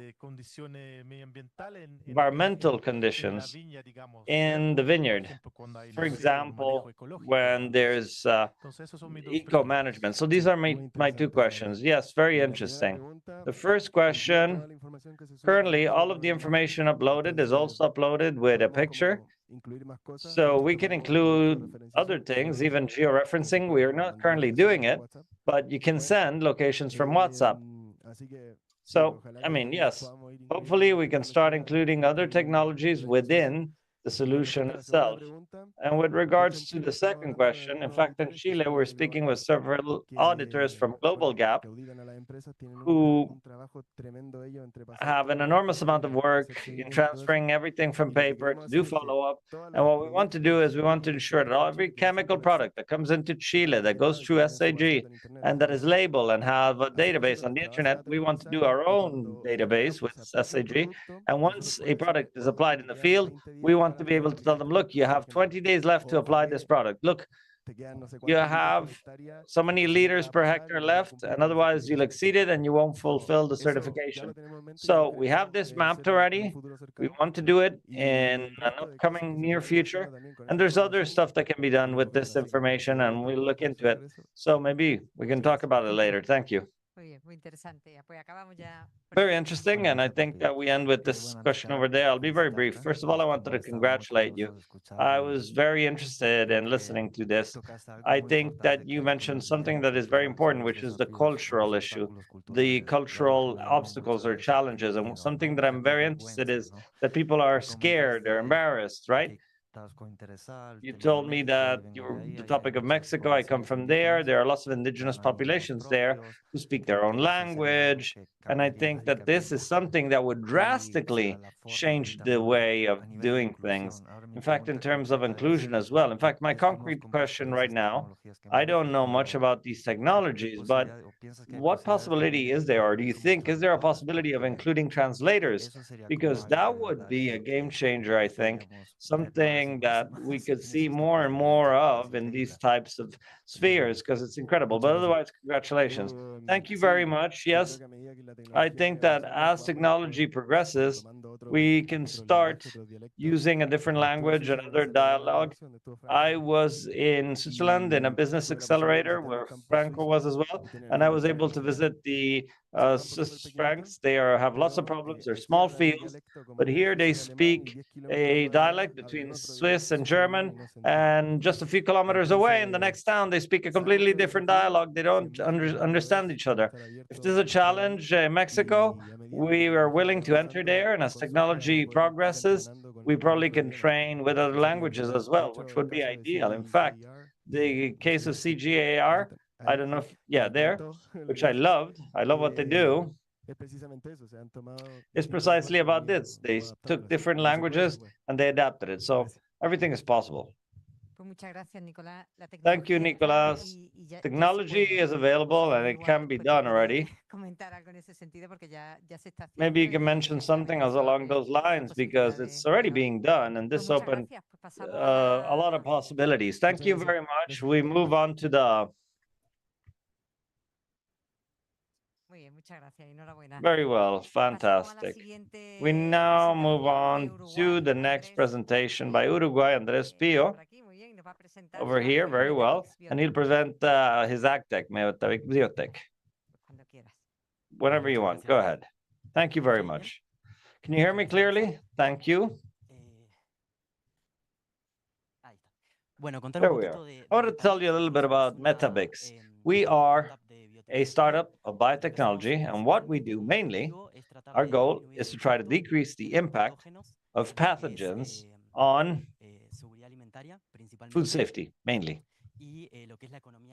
and on the global economy. What we do, how we do it? Well, we generate a device for 3D printing, which we call Captus, which allows us to monitor the concentration of pathogens in the air. And it allows us to define, essentially, what is the way that a particular disease spreads through a given environment. We are essentially working in poultry and pork because that's where we have identified that we can add a lot of value, and also because it's the sector where we can generate an enormous amount of data to add to our models. I'll share the Metavix team. We have Laura Maciojo, Oscar Figueira, Andres Pio, Martin Masner, Gaston Aguilera, and Pia Fernandez. Just so you understand what Metavix is all about, we don't sell the device. We don't sell Captus. We sell a service, software as a service, where this is part of an annual subscription plan for clients. And so while Captus is an important factor in what we do, it's just the first step of the value that we add for customers. So to understand a little bit how we work at Metavix, I would like to focus on 3 blocks. There's a first block that focuses on Captus itself. It's a block that is related with Captus and the field experience with the client. Then we have a second block, which is everything we do through the software on data analytics, the reporting, etc. And a third segment, which I'm not going to mention a lot, but that is related with the protocol that Metavix has to teach to the associate labs so that they can process the samples.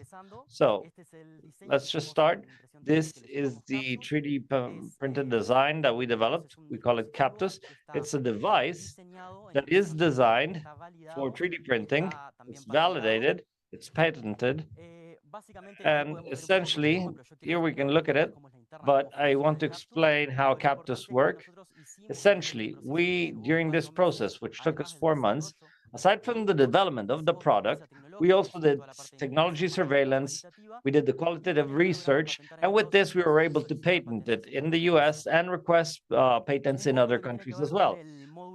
I'm going to tell you a little bit about the sampling module. We work with what we call the epidemiology unit, which is related to those amounts of animals, etc., that are located within the same kind of disease risk unit. Here we have this type of plan, and the important thing is that Captus is robust to do sampling pools. So I can take samples from 1 lot, 5 lots, as long as they're part of the same unit, and this allows me to be more specific in terms of what the client expects. On the other hand, the sampling protocol, Captus has the size of a water bottle. It's quite practical. And the sampling protocol is very simple. It's thought out for field work. So the protocol has these 4 steps. First, we open the cover of the device. We place a filter inside.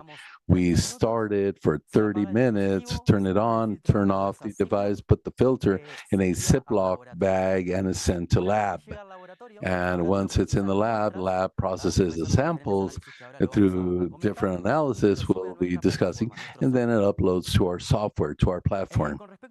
Regarding some competitive advantages we can mention of our sampling compared to the accepted sampling of traditional methods, the main thing is that our sampling is populational. We don't do like traditional methods that takes a representative group and then it waits to see what I see in that group for it to be evidence and to prove that for that population.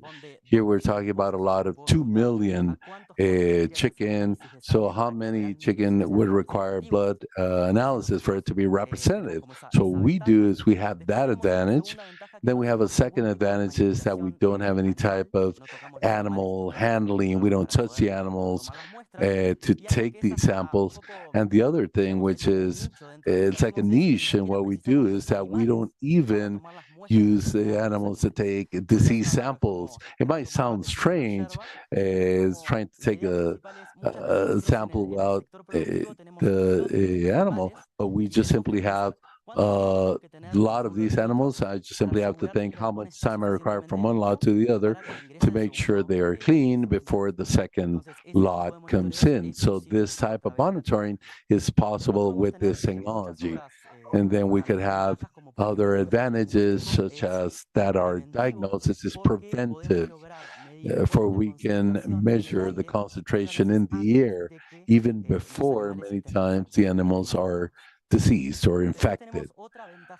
We have another competitive advantage I want to share, which is possibly the most important thing of this business model, which is that the filter or the sample is universal. This means that from one filter we can send to the lab and do all three types of samples we have for the laboratory, classic microbiology, PCR analysis, and sequencing. All the methodology is robust for do any type of three testing. And according to the package the client chooses, we could do from one sample, infinite pathogens. This could be done through individual PCRs.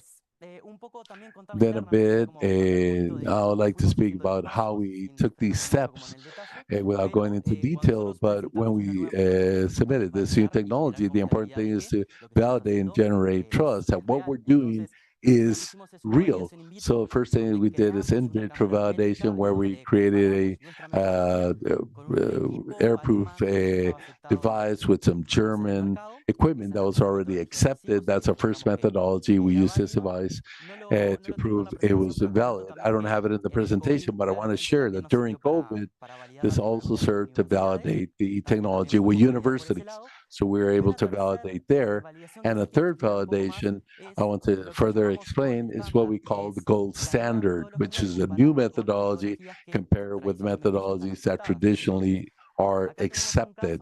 Here we have a case of a sampling of air compared to, for instance, water sampling in wastewater. And in all cases, the sensitivity of our methodology of air sampling was greater than in traditional methods. This was the previous step to understand what our first copyright patent was, which we call environmental pressure test, which is to be able to interpret and know the level of concentration of the pathogen in air that would pose a risk of infection to animals. So finding the critical limit based on each pathogen, how much time has to go by for this to imply a risk. And then the environmental pressure infection we're doing for all these diseases as far as poultry and pigs. And I want to share our current models of diseases we're working with in porcine. And in porcine, we have all these diseases in swine that we're analyzing. It could be viral type, it could be bacteria. And here I want to share what we're doing with poultry. And here the diseases depend on the objective the client has, what they want to monitor. And then we go on to the part most important for me, which is how we go from detecting in air to providing value information to the client. We have a platform. If you understand the process, the operator takes a sample, sends to the laboratory, uploads the data, and with that data and with AI models, we are able to generate value for to provide that information translated to the client. And here we have two different ways of doing it. On one hand, once the laboratory uploads the information to our platform, we send early risk warnings, which are notifications of warnings where we say in this sample you had certain pathogens positive. It's an alert to inform you how soon you might have it. And then we have weekly type reports where we identify, I can explain much of this, but what we do is we create different relationships between the variables, but the most important thing are two. First, we're able to give historical landscape of the health condition of the farm, and the second thing is, since the target public, the veterinarian, the public is very heterogeneous, because we have a dynamic platform where the veterinarian can play with this data and use it how they want for their analysis. In this first example, we have a graph, which is a temporary series where we have quantification of each pathogen, which we measure with arbitrary units based on time, and they can choose, change the scales. So we have a list that allows us to see the main metrics, which we call statistical summaries, allows them to see the average, the dispersion, the highest value in history, historical values of the last 30 days for them to use that. Then we have another graph, which you can see is in 2 dimensions. It's a bubble diagram where it allows us to see 5 variables at once, where we also visualize other things. Another specific example is that we are able to identify this is a correlationship map, a temperature matrix in which we can identify the relations between the pathogens. And thank you very much.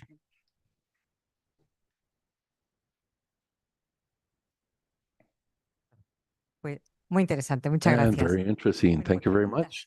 Questions? Very well. There's a few questions. You've caused some interest. Thank you very much for that presentation. And I have several questions. I'll be as brief as possible, and I'll choose a few of these. I really enjoyed your presentation. Very nerdy, very well. I liked it because of it. And I wanted to ask, in all this information that is generated, is there any more simplified way to download it to the user? Do you have any challenge in that regard? And to go along the same line, in the implementation, did the companies, I don't know if companies are using it, but if the companies had to restructure any units in their business or staff, how was that implementation process? Any obstacles or hinders you might have found where your solution was better, but that you saw as limitations for the implementation? And finally, cost for adoption, how does it compare to what companies were already doing? Thank you, and congrats. Remind me if I forget something. It was a lot of questions, but it was very good, very interesting. First thing is we target public. Those who will see the report is very heterogeneous. And for instance, our risk early warning, it's more traffic type where it tells you what's good or bad. But we also have value where we not only tell you something is positive, but we also tell you how the movement is. It's important to share that all this process we carried out with pilot plants with different producers from different countries, that we concluded that what we have today adapts best to today's needs. The dynamic design of graphs is for that, to provide that flexibility and not to give them a final product, because when we're generating trust, it's best to be descriptive and show a snapshot, not say this happens because of that. That might seem what we're trying to do, but what we're doing instead, we're working with clients in Ecuador, in Brazil, Argentina, Uruguay, and India, and we're doing a soft landing in the US with a pharmaceutical company, one of the 5 largest. So that's pretty much the idea. We receive, I didn't say that, it was in part, but I think it answers part of the question. We received a fund from Annie, $500,000, and we're in the pre-seed stage right now that will close very soon for $1 million. I don't know if I forgot something. the main clients were large clients who can pay the costs better than small ones. So we know there's a lack to interpret the need. On one hand, when we advance and generate more data, we can provide more accurate data, but also reliability makes the client pay more for something new. I can identify two different clients. Large companies say, we want weekly monitoring. I have annual subscription. I want you every week to tell me what we have in the farm, how pathogens relate. But for some time, we are thinking about a product we have offered to some clients, which is 24-hour filters, 24 samples, use them when you want. And their small producers have more freedom, and they have also an intuition of this. They have a feeling, and empirically, they might know what's happening. If there's some animals are dying, they might know something's happening, and we allow them to make sporadic testing. So these are the two plans we have for these two different publics. We're aware that this has generated a lot of questions, but the time we have is limited, so we'll give the possibility to one more question and short answer. In this opportunity we'll have for networking, we can ask more questions. Well, mainly was about the previous question, but I would like for you to share more about the user experience, the user that collects the sample and the final user that receives the information. What experience or what feedback have they given you? Well, very good. We change a lot. That's a good question, because we change our development a lot based on our expectations, so the original expectations and what we can offer. We understand that the operator, for instance, our captives, has no temperature or humidity sensor or any of that, because many times there's no connectivity where samples are taken, for instance, in India. But we understand the operator has to be as pragmatic as possible and only fill in two data, because they're among animals. They have to be as quick and precise as possible. The final feedback is given from veterinarians, and we've had very important feedback. We've been able to detect a new variety of IBV in the case of Uruguay that allowed us to accelerate reliability in the sector, or trust in the sector. And one last thing is that we also understand that there is another target client, which is the financial client, not only veterinarians. So our reports nowadays can only give value to the veterinarian on how to act and make decisions. But we understand that this linked to productive indicators can allow us, which is what we're trying to do, give a quantification of the cost of opportunity and what value you're generating with this. Fantastic. And thank you very much. And then we'll continue our discussion. Thank you very much. Thank you. Now we give way to Info Agro Global, Oliver Gonzalez from Brazil.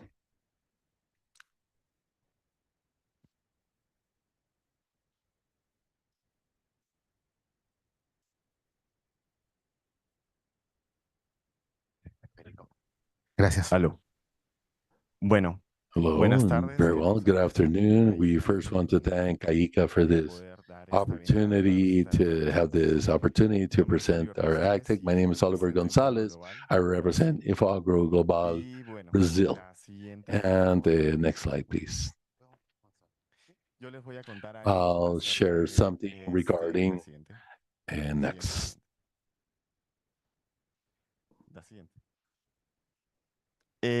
Bueno, parece que hubo una confusión. Apparently there was a confusion with the presentation. Well, let's see what we do here.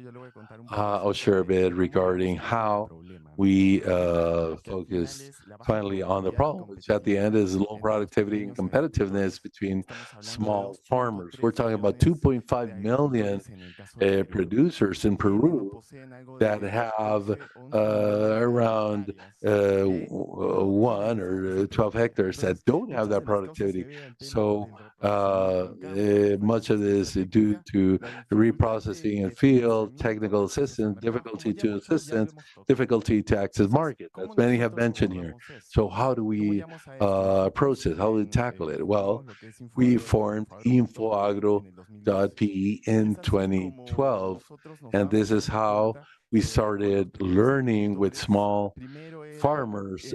First, it was delivering information regarding market prices and meteorology, and then we incorporated satellite monitoring. Then in 2018, we improved our tool and we found a solution related to remote sensing, cloud, and monitoring. So we said the solution we must give the farmer is that for them to have access to these tools used by large scale farming. In my country, for instance, we're number one exporters in cranberry. And so how do we provide this technology to small farmers? So, well, we said they require digital advice through SMS, through field information. But how does this come? Well, with 3 steps, they have to enroll in our platform. The farmer, from that moment, has the information, what information, satellite imaging, meteorological information, market price information, national, international, which allows them to make decisions regarding future sales. And we have also integrated a field manual for their management. This allows them traceability. It's a notebook, traceability for the operation, and it gives the small farmer that added value to offer to the final consumer.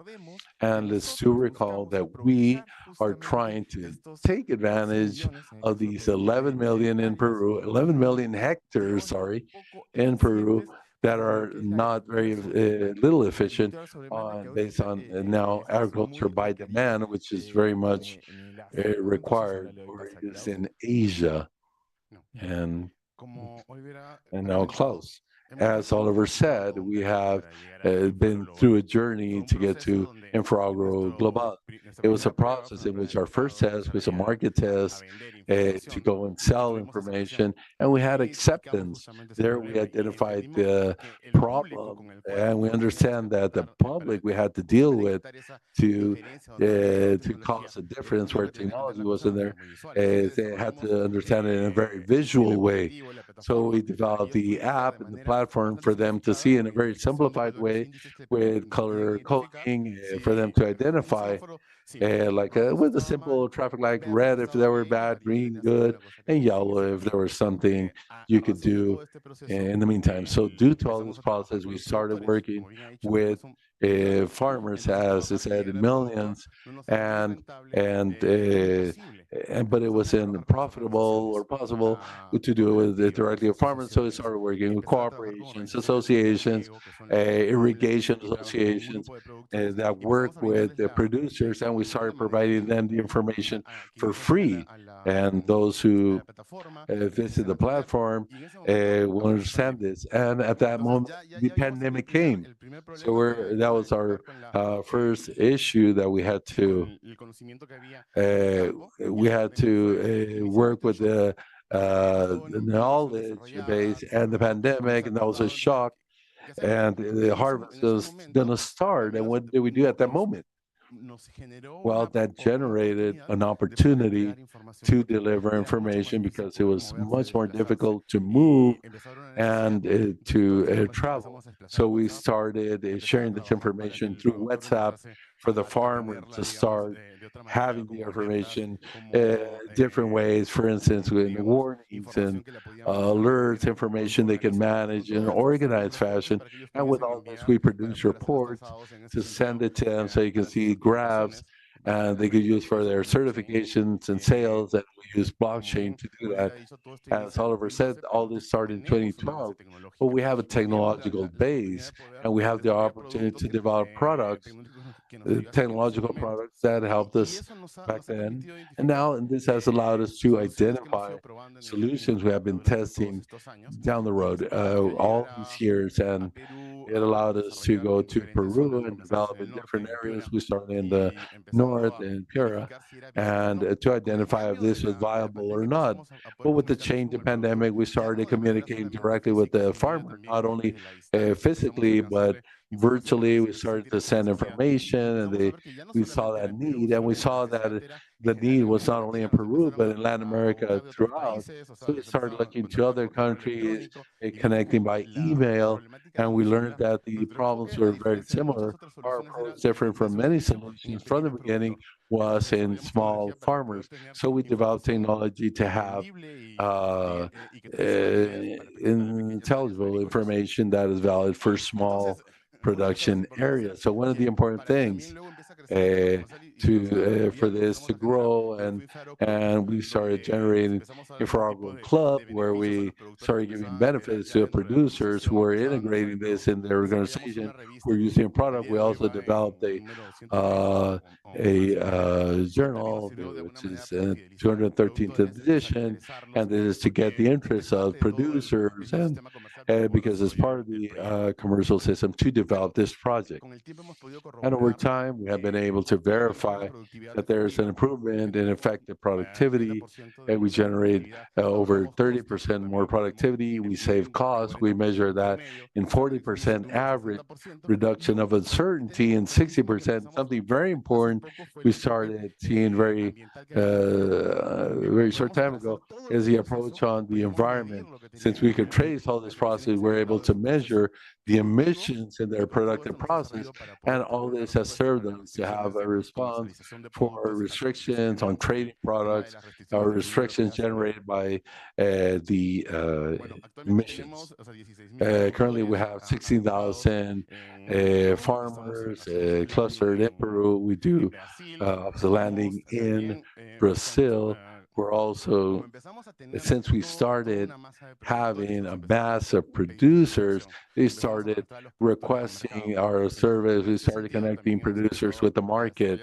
So we started developing through Dispensa Andina a form of trading where we also monetize. And we're in an expansion plan where we are planning to have over 60,000 users by next year. Oliver. And precisely going back to one of the slides that were lost because something happened, but we were saying one thing about our expansion plan. We have designed it since 2021. So the idea was to expand to markets like Ecuador, and we're very close to that. But then 2022 came, and together with QATU, we're able to do that soft landing, and we're currently starting operations with that. We currently have a working team in Sao Paulo, and we're precisely working in that. And I think we're finished. Thank you very much, and very well. Is there any question?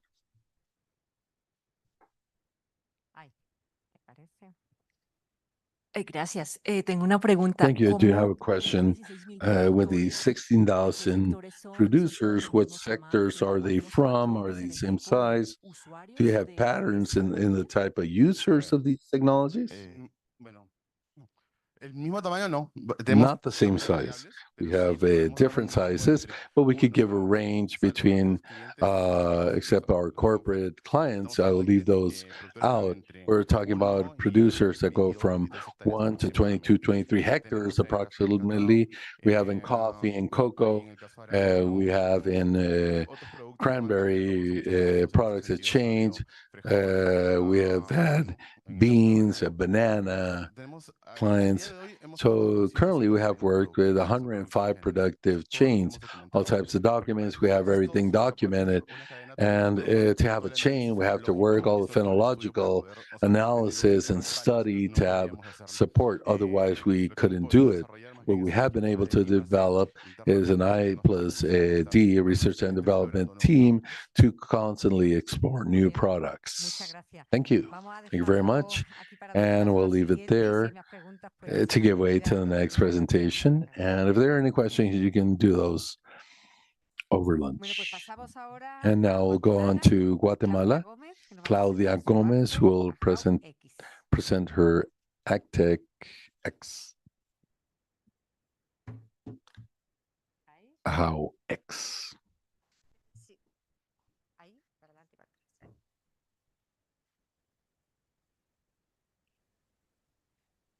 Bueno, buenos días a todos. Good morning to everyone. My name is Claudia Gomez. I'm from Guatemala, and I come to present our startup, How X.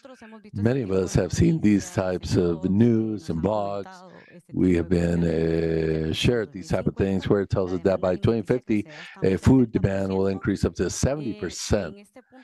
And at this important point, Latin America and the Caribbean is core to take that type of food to more than 10 million people. And it also warns about the need to increase in 32% crops in coming decades. An important point here, Latin America, while we're from Guatemala, a very small country, but in spite of our size, 46% of our territory, it's dedicated to farming purposes. We're in the southern coast of the country where that concentrates the greatest production of sugarcane. And by being surrounded by this crop, we understand the procedures, their issues, and their opportunities. And it's there where we'll speak a bit about replanting sugarcane as this. This is a regenerative crop practice, and it's about re-enabling lost spaces by different factors. It could be climate factors, it could be because of seed quality, things like strong rainfall and things like that. So it's recommended to perform these type of practice in the sugarcane crops to not lose the initial investment on replanting. In AgTechs, we focus in replanting sugarcane specifically. One of the critical points, which is the analysis. And this analysis consists in taking the non-germinated percentage of these specific areas.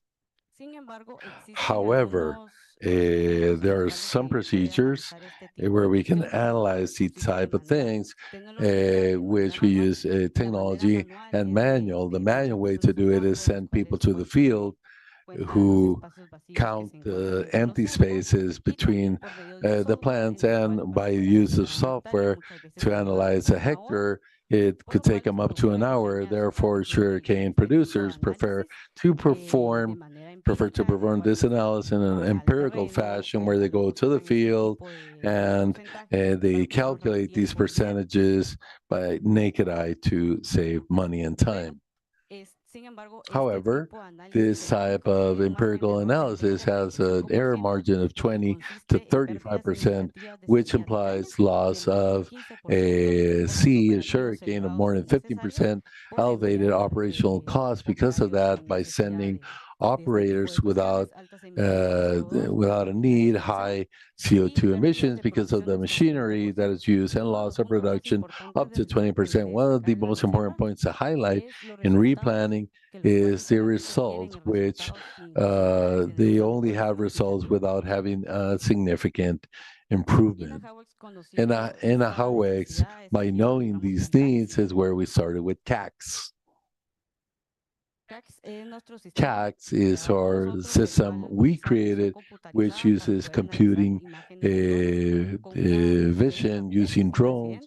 Very quickly, we have obtained 96% accuracy. We provide geo-reference lines. We count empty spaces, percentage of replanting and depopulation, prediction of seeds to be used in cases, exact amounts to know where these opportunities are. And we're going to show you a bit of how our software is used. It's quite intuitive. Generally, sugar mills require a detection specialist for this, but our software is intuitive, where any person just visits, loads an image, and the image, this one here is 2 hectares. They wait for the analysis time. In this case, it was only 20 seconds, and they obtain the results and the opportunity for replanting sugarcane. As soon as these reports are obtained, they can also be used on Google Earth, where the length of these opportunities and spaces can be identified. It's also compatible with GIS systems. And here I'll show you a little bit about what the reports look like. On this land, we can see these red lines. These red lines are the spaces for the replanting and the depopulation. One of the advantages of our software is that it's scalable, and therefore it can identify these basically traces even here.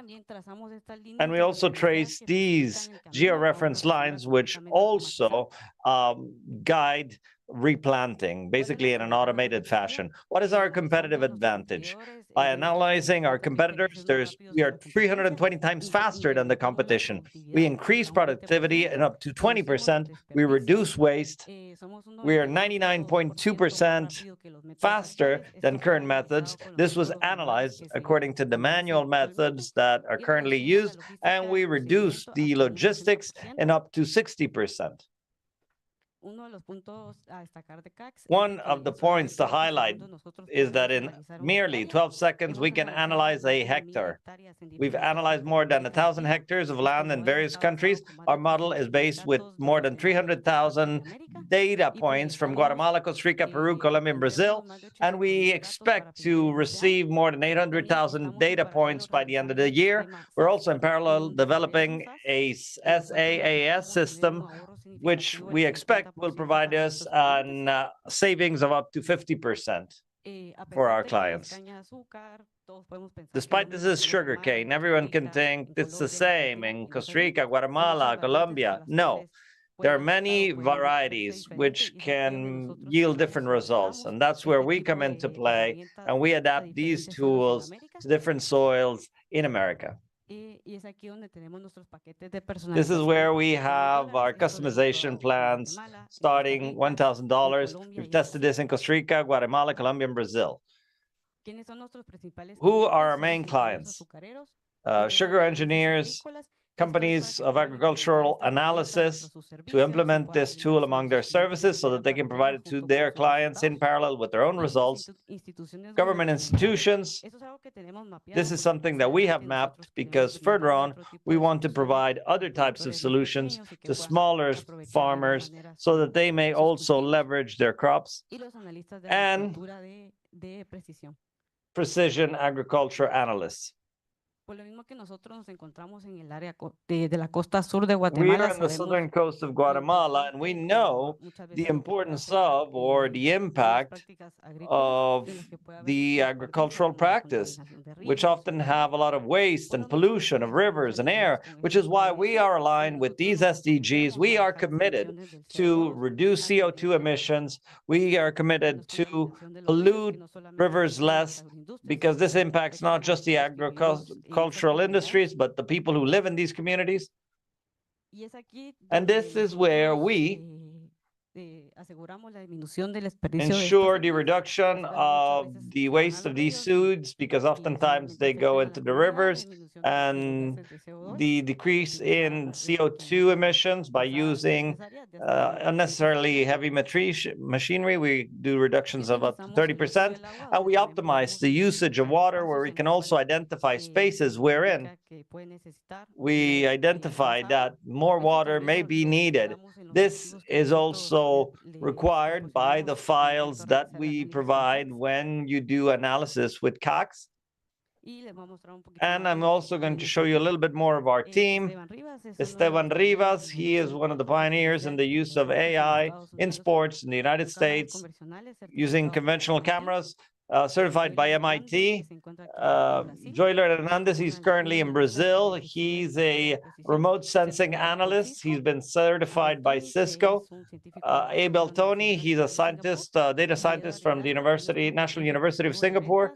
And also Eduardo Hidalgo, our sales executive, myself, who's on the administrative side, and we are from the University of Guatemala.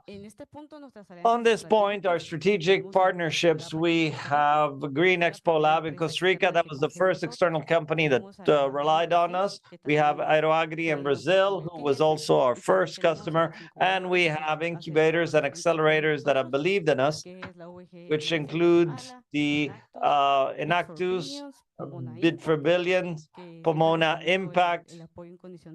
They've always had unconditional support by Pomona and Irrazonables in Mexico. We started in December of last year. We launched our first prototype back then. We had 96% of this analysis. We continue conducting research, and in March of this year, we launched our second prototype, which we tested it in Guatemala. We spread to Costa Rica. And right now, in August, we launched our own MEP, testing it in Colombia and Brazil. Our main target is to decentralize and democratize technology by allowing the access of these advanced technologies to all of the farmers and by supporting agricultural sustainability. Thank you. Muy bien. Pues muchas gracias. Very well. Thank you very much, Claudia. There's time for one question. There?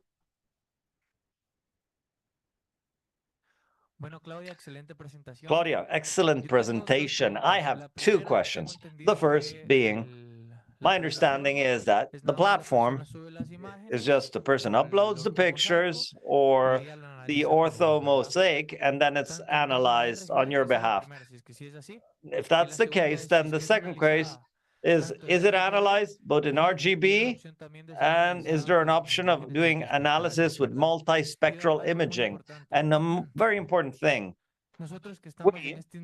we're in this industry of drones, etc. Many of our customers buy the drone, they obtain the services, but not all of them have the knowledge needed to analyze it. They have the tool, provides them with the information, but not the knowledge on how to interpret the information. So I think this is fascinating that you have a platform that can provide them with an interpretation of what this data means. And that's essentially the two questions I had for you. For the first, yes, we can analyze images in RGB and also multispectral. We've analyzed even images in both ways. And the same, on average, the analysis is 12 seconds per hectare. Another important point is how intuitive the platform is. We want it to be easy to use for anyone. With regards to your second question, could you repeat it, please? I didn't catch it. Well, the first was just if the ortho mosaic is uploaded. Yes, it is uploaded. We've done tests from up to a hectare to 120 hectares with a mosaic.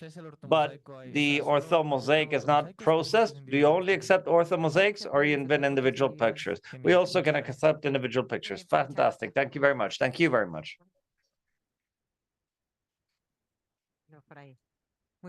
Very well, thank you very much. We now move on to Agrocognitive from Venezuela, Javier Soto.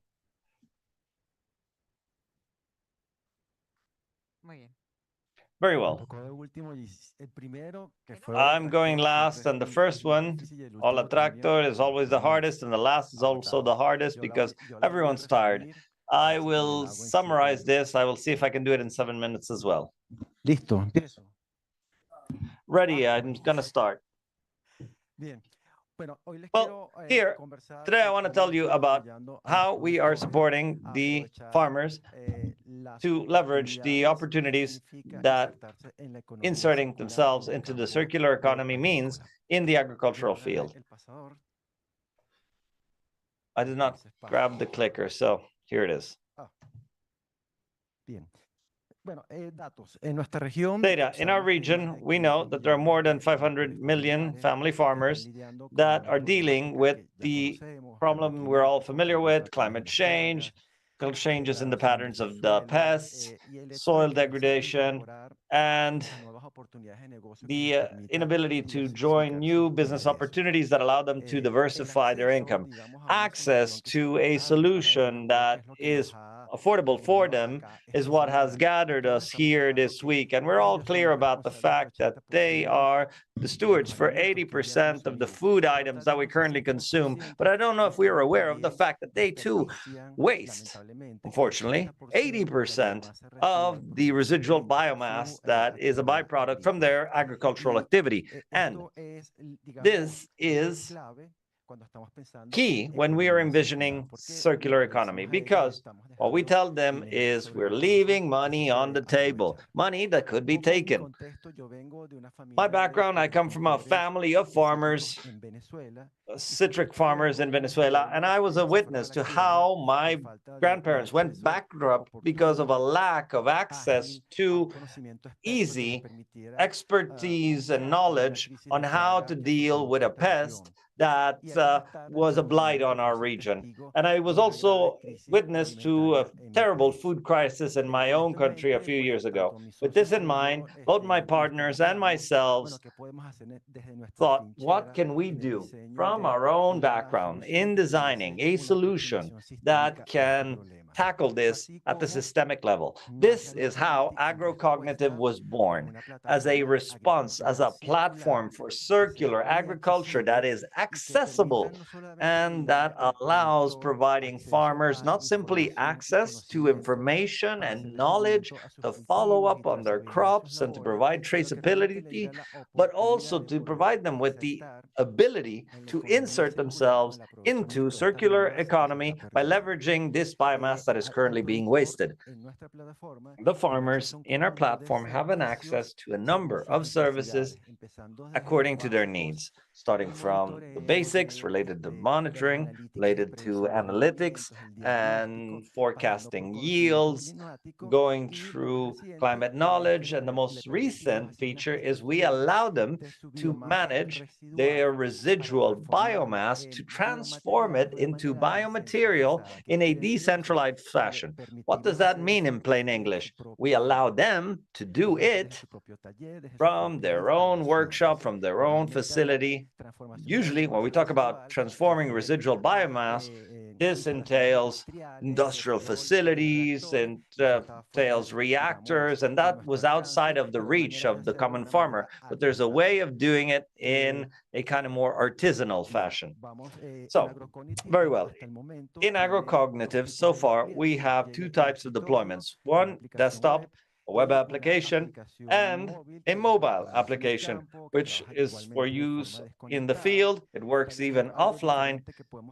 One other distinguishing feature is that there's a supervisory mode through which the technical advisors or the cooperatives that hire us to provide benefits to their farmers can log in and oversee what the farmers are doing. Many irrigation committees, they like to monitor what their affiliates are doing, and they can even send out recommendations, sort of calls to action, right? What's going on in lot number 8? Check on it and provide us feedback, because there might be some early actions that you may take there. We want to change the way this industry is measured. Obviously, we have metrics. We have more than 2,000 beneficiaries. We are growing. We have income. Our farmers report an improvement in their profits of 30%. But what we're truly aiming for to change the paradigm is to use these indicators for circular transition by starting with the one focused on circular material productivity, which in essence seeks to measure the total of the monetized value of the business at any given moment, of that circular business at any given moment. We have a value proposal, and it's been segmented for each type of customer. Farmers, technicians, and cooperatives. We're talking about precision agriculture, efficiency, circular economy, with this biochars as a service program, and carbon economy. Agribusinesses and people who sell agricultural products, we are offering them differentiation, digitalization, and a tool that allows them to mitigate risk in order to protect the products from not being used incorrectly in applications in the field, and banks and other institutions from the financial sector in the agricultural field. We are also helping them. Agroquality helps them to do risk management, credit risk management, to save costs in visits on site, and obviously, and not less important, establish a relationship of trust, which oftentimes is deteriorated because sometimes there are accidents and credits are not fulfilled and problems start. Our business model is subscription-based, nothing new here. Perhaps we have several different plans. Ones are freemium. We have our Carol plan, which is essentially the basic plan, which helps us mainly for onboarding to start that process to transition to the digitalization of the data of the farmers. It takes time. And once we have all of the data for the farmer, once we have data history, then we start offering the services with our My Soon plan, which is more specialized, which is factories as a service, or even intelligent apps for soil amendments. So, a little bit to give scalability and to amplify our impact. What we seek is for circular agriculture to be profitable and attractive. We're seeking distribution channels to enter new territories here in Costa Rica. Whoever is interested can speak with us, but also allies in research and development, because we need to validate our biochar as a service program so that it may be more scalable, and to look at our tools for monitoring and report for carbon accounting, to convert it into a digital MMRB. This will be backup for all of these materials that may be produced by the farmer together with these biofactories that are decentralized. And of course, we want investors with who seek impact on board with patient capital. They're all welcome, but there are many ways of supporting us, and we are always inviting funds to finance projects, essays, circular labs, because in these environments is where we test out our business model, our technology, and we convert it into operational. This, what we're seeking as a landmark, is to have all certified carbon accounting, convert it into credit, and sell it to farmers in our marketplace of carbon credits, which is what we're aiming for. And kind of in closing, I wanted to share our vision.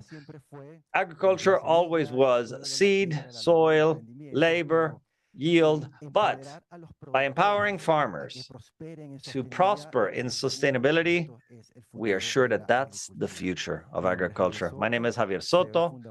I'm the founder of Agrocognitive, and on behalf of my remaining colleagues, Juan Carlos Lopez and Daniel Velázquez, thank you very much, and I'm at your service to answer any questions.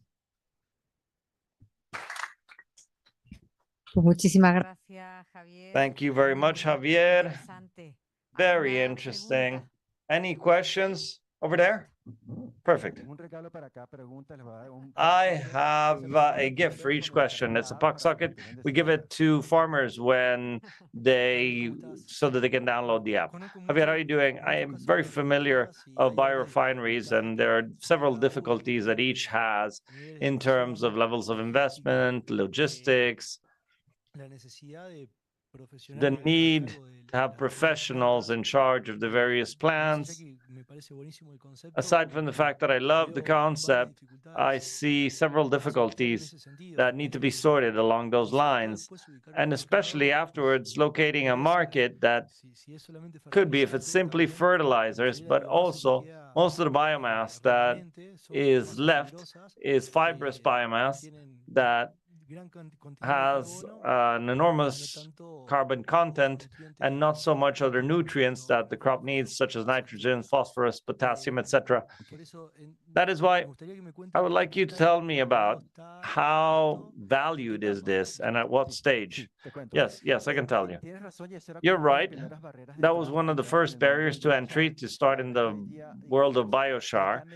Right now, there are certified methodologies, such as the case of Contiki-type ovens, which essentially are a sort of funnel that is cut at the base that becomes a sheet of metal, and that essentially works perfectly. In Thailand, it's being used a lot to process the remains of bamboo, of sugar canes, plantain. It's being used a lot. We know them. We went over there, we saw them, and we brought back the expertise in order to do this deployment of this biofactory as a service for us. What we do is we have the client fill out an initial questionnaire concerning what type of biomass they're generating, its characteristics, etc. And based on that, we calculate the size of their oven. We manufacture the oven. Manufacturing the oven is $120, $150. It's very cheap.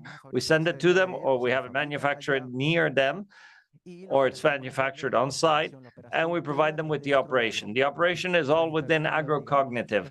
We need to record the biomass inventories, how many biochar they pyrolyzed, how many lots.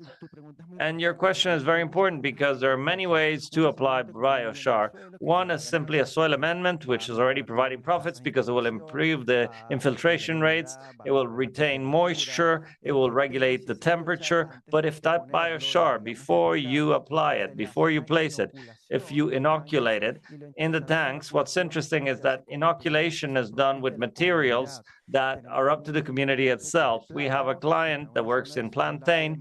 They're in an area of the southern part of the Lake of Maracaibo, and this is full of dairy facilities, milk facilities, and there's also residues such as basically feces and blood, and these are all used with biochar and can be applied with fertilizer and can be reapplied. So yes, we need to validate this, but the figures so far are looking really good. Yes, very well. Thank you very much.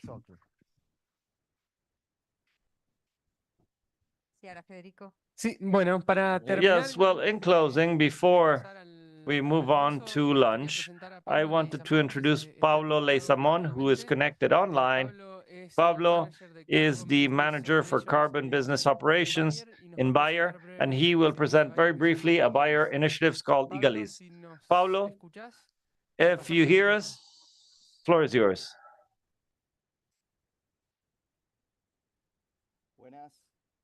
Ahí te vemos y te escuchamos perfecto. Good afternoon. We can hear you and see you perfectly. Perfect, then. Fantastic. Very well. Good afternoon, ladies and gentlemen. How are you doing? My apologies for not being there with you.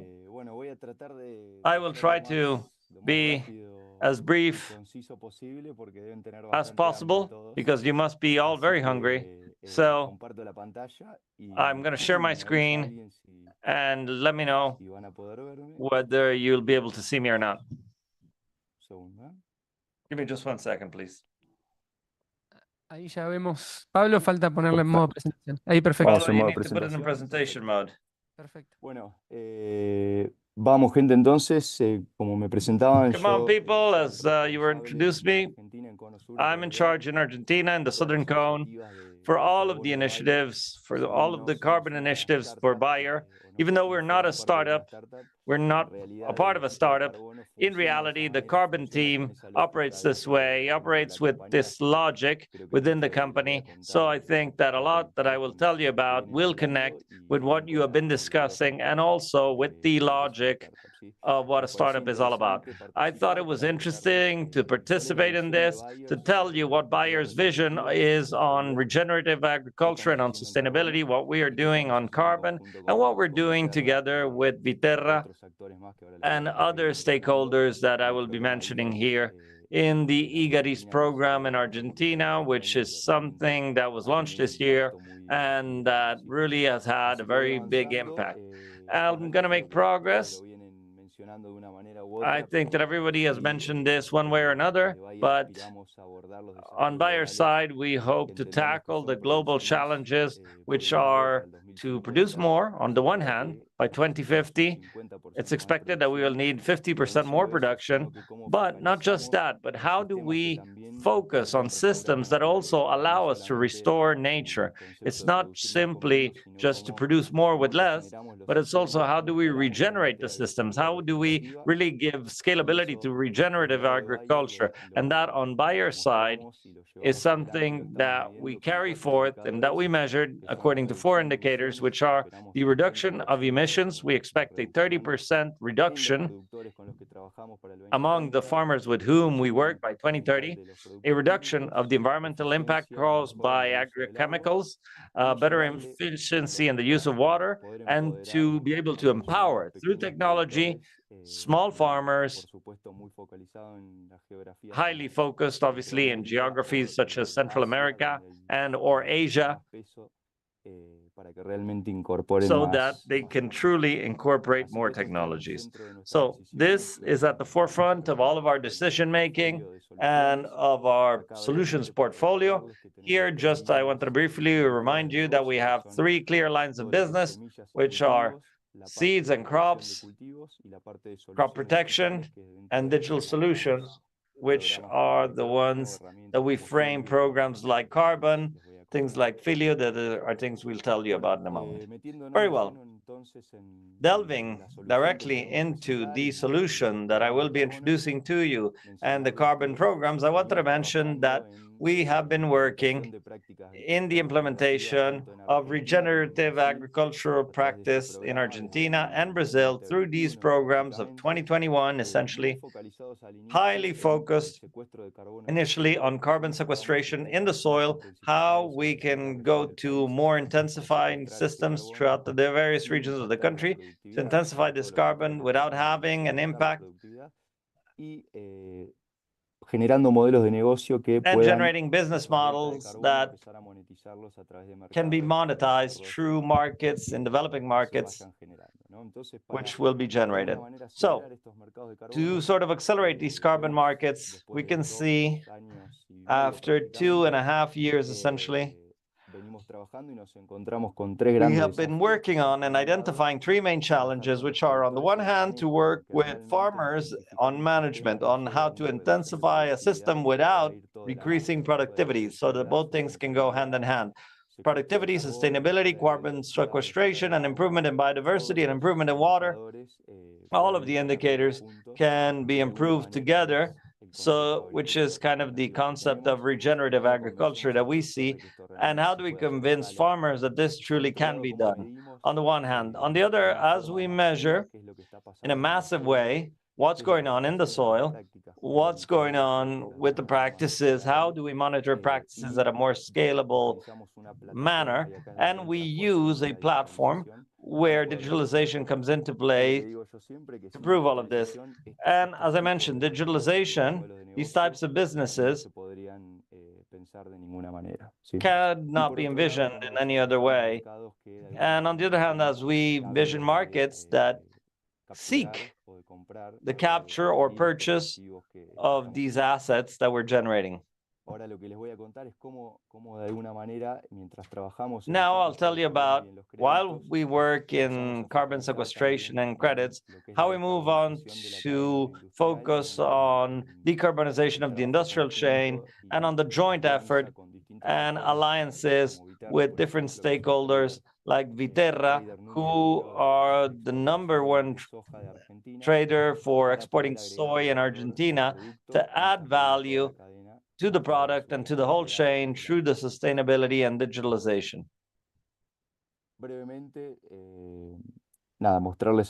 Briefly, what we wanted to show you with numbers that Argentina represents 0.8% of global emissions of CO2.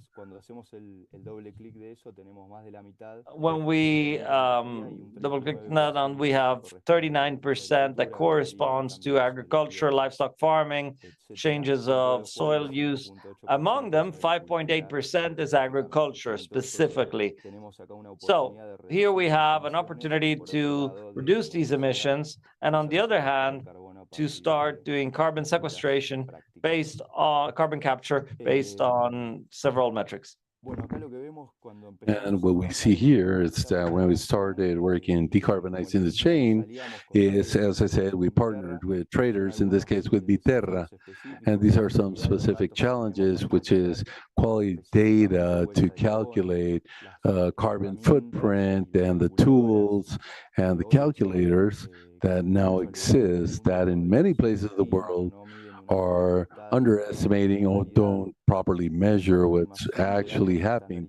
Overestimation of standardized data for a European Union country, and soy, maize, or wheat has a much higher emission of what really does, lack of traceability to see the origin. And these are the elements that we propose to bring a solution to that chain. It's a chain solution, as it says there, to decarbonize where we measure the carbon footprint and somehow ensure the traceability of the product and preservation of native areas. So we have a certification process, socio-environmental validation, as I'm showing here, and then a carbon footprint measurement. What you see on screen is the digital journey developed where the producer uses Filio, which is the digital platform #1 for agro in Argentina, Brazil, to register their lots. And after they register them, we run through a carbon footprint measurement. We measure that lot for carbon footprint, and then we audit the processes.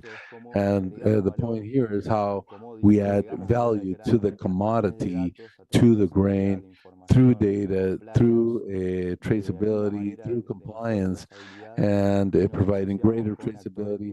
And we partner with stakeholders such as Viterra or the Galicia Bank for the producer to receive differentiated prices for their grain, differentiated rate when they're going to buy supplies. So that's what this concept is about of Pro Carbono, and we do it with the decarbonization program of Viterra, where we use the digital solution to take that forward. I'm going to speak less than the others regarding technology, but I do want to say that the Bayer platform that connects Pro Carbono, what it allows the producers to provide a vehicle for them to show how they are producing. So all the lots and everything the producers doing, they can enter to this platform through field view. They can run socio-environmental analysis, automated analysis through this platform. A great value is how we capture scale data. Remember, it's over 120 variables to measure carbon footprint on how we use machinery to capture that information, measure data quality, and then we measure the carbon footprint. Then we start working on traceability and other recommendations provided by the platform to add value to that production, as I said, and to connect it with the chain. And to finish up, these are some of the lessons from last year after launching this program that we then expanded in Argentina. We're recommending some specific practices to the producer to reduce emissions. And these are some numbers that I believe are always interesting on what are the results. So in Brazil, soy, the carbon footprint measurement is 2,600 kg CO2 equivalent per ton. And when we use the improved version by Embrapa, we reduce in 44%. And when we use primary data of how the soy was produced, we reduce another 41%. And when we add to that interventions or regenerative practices, we reduce it another 24%. And we ended at 74% under what international surveys say. So this is pretty much the concept we're trying to do to take to the world from Brazil as well as from Argentina. So that is all, and I hope I was quick. I wonder if there are any questions, and thank you for this opportunity.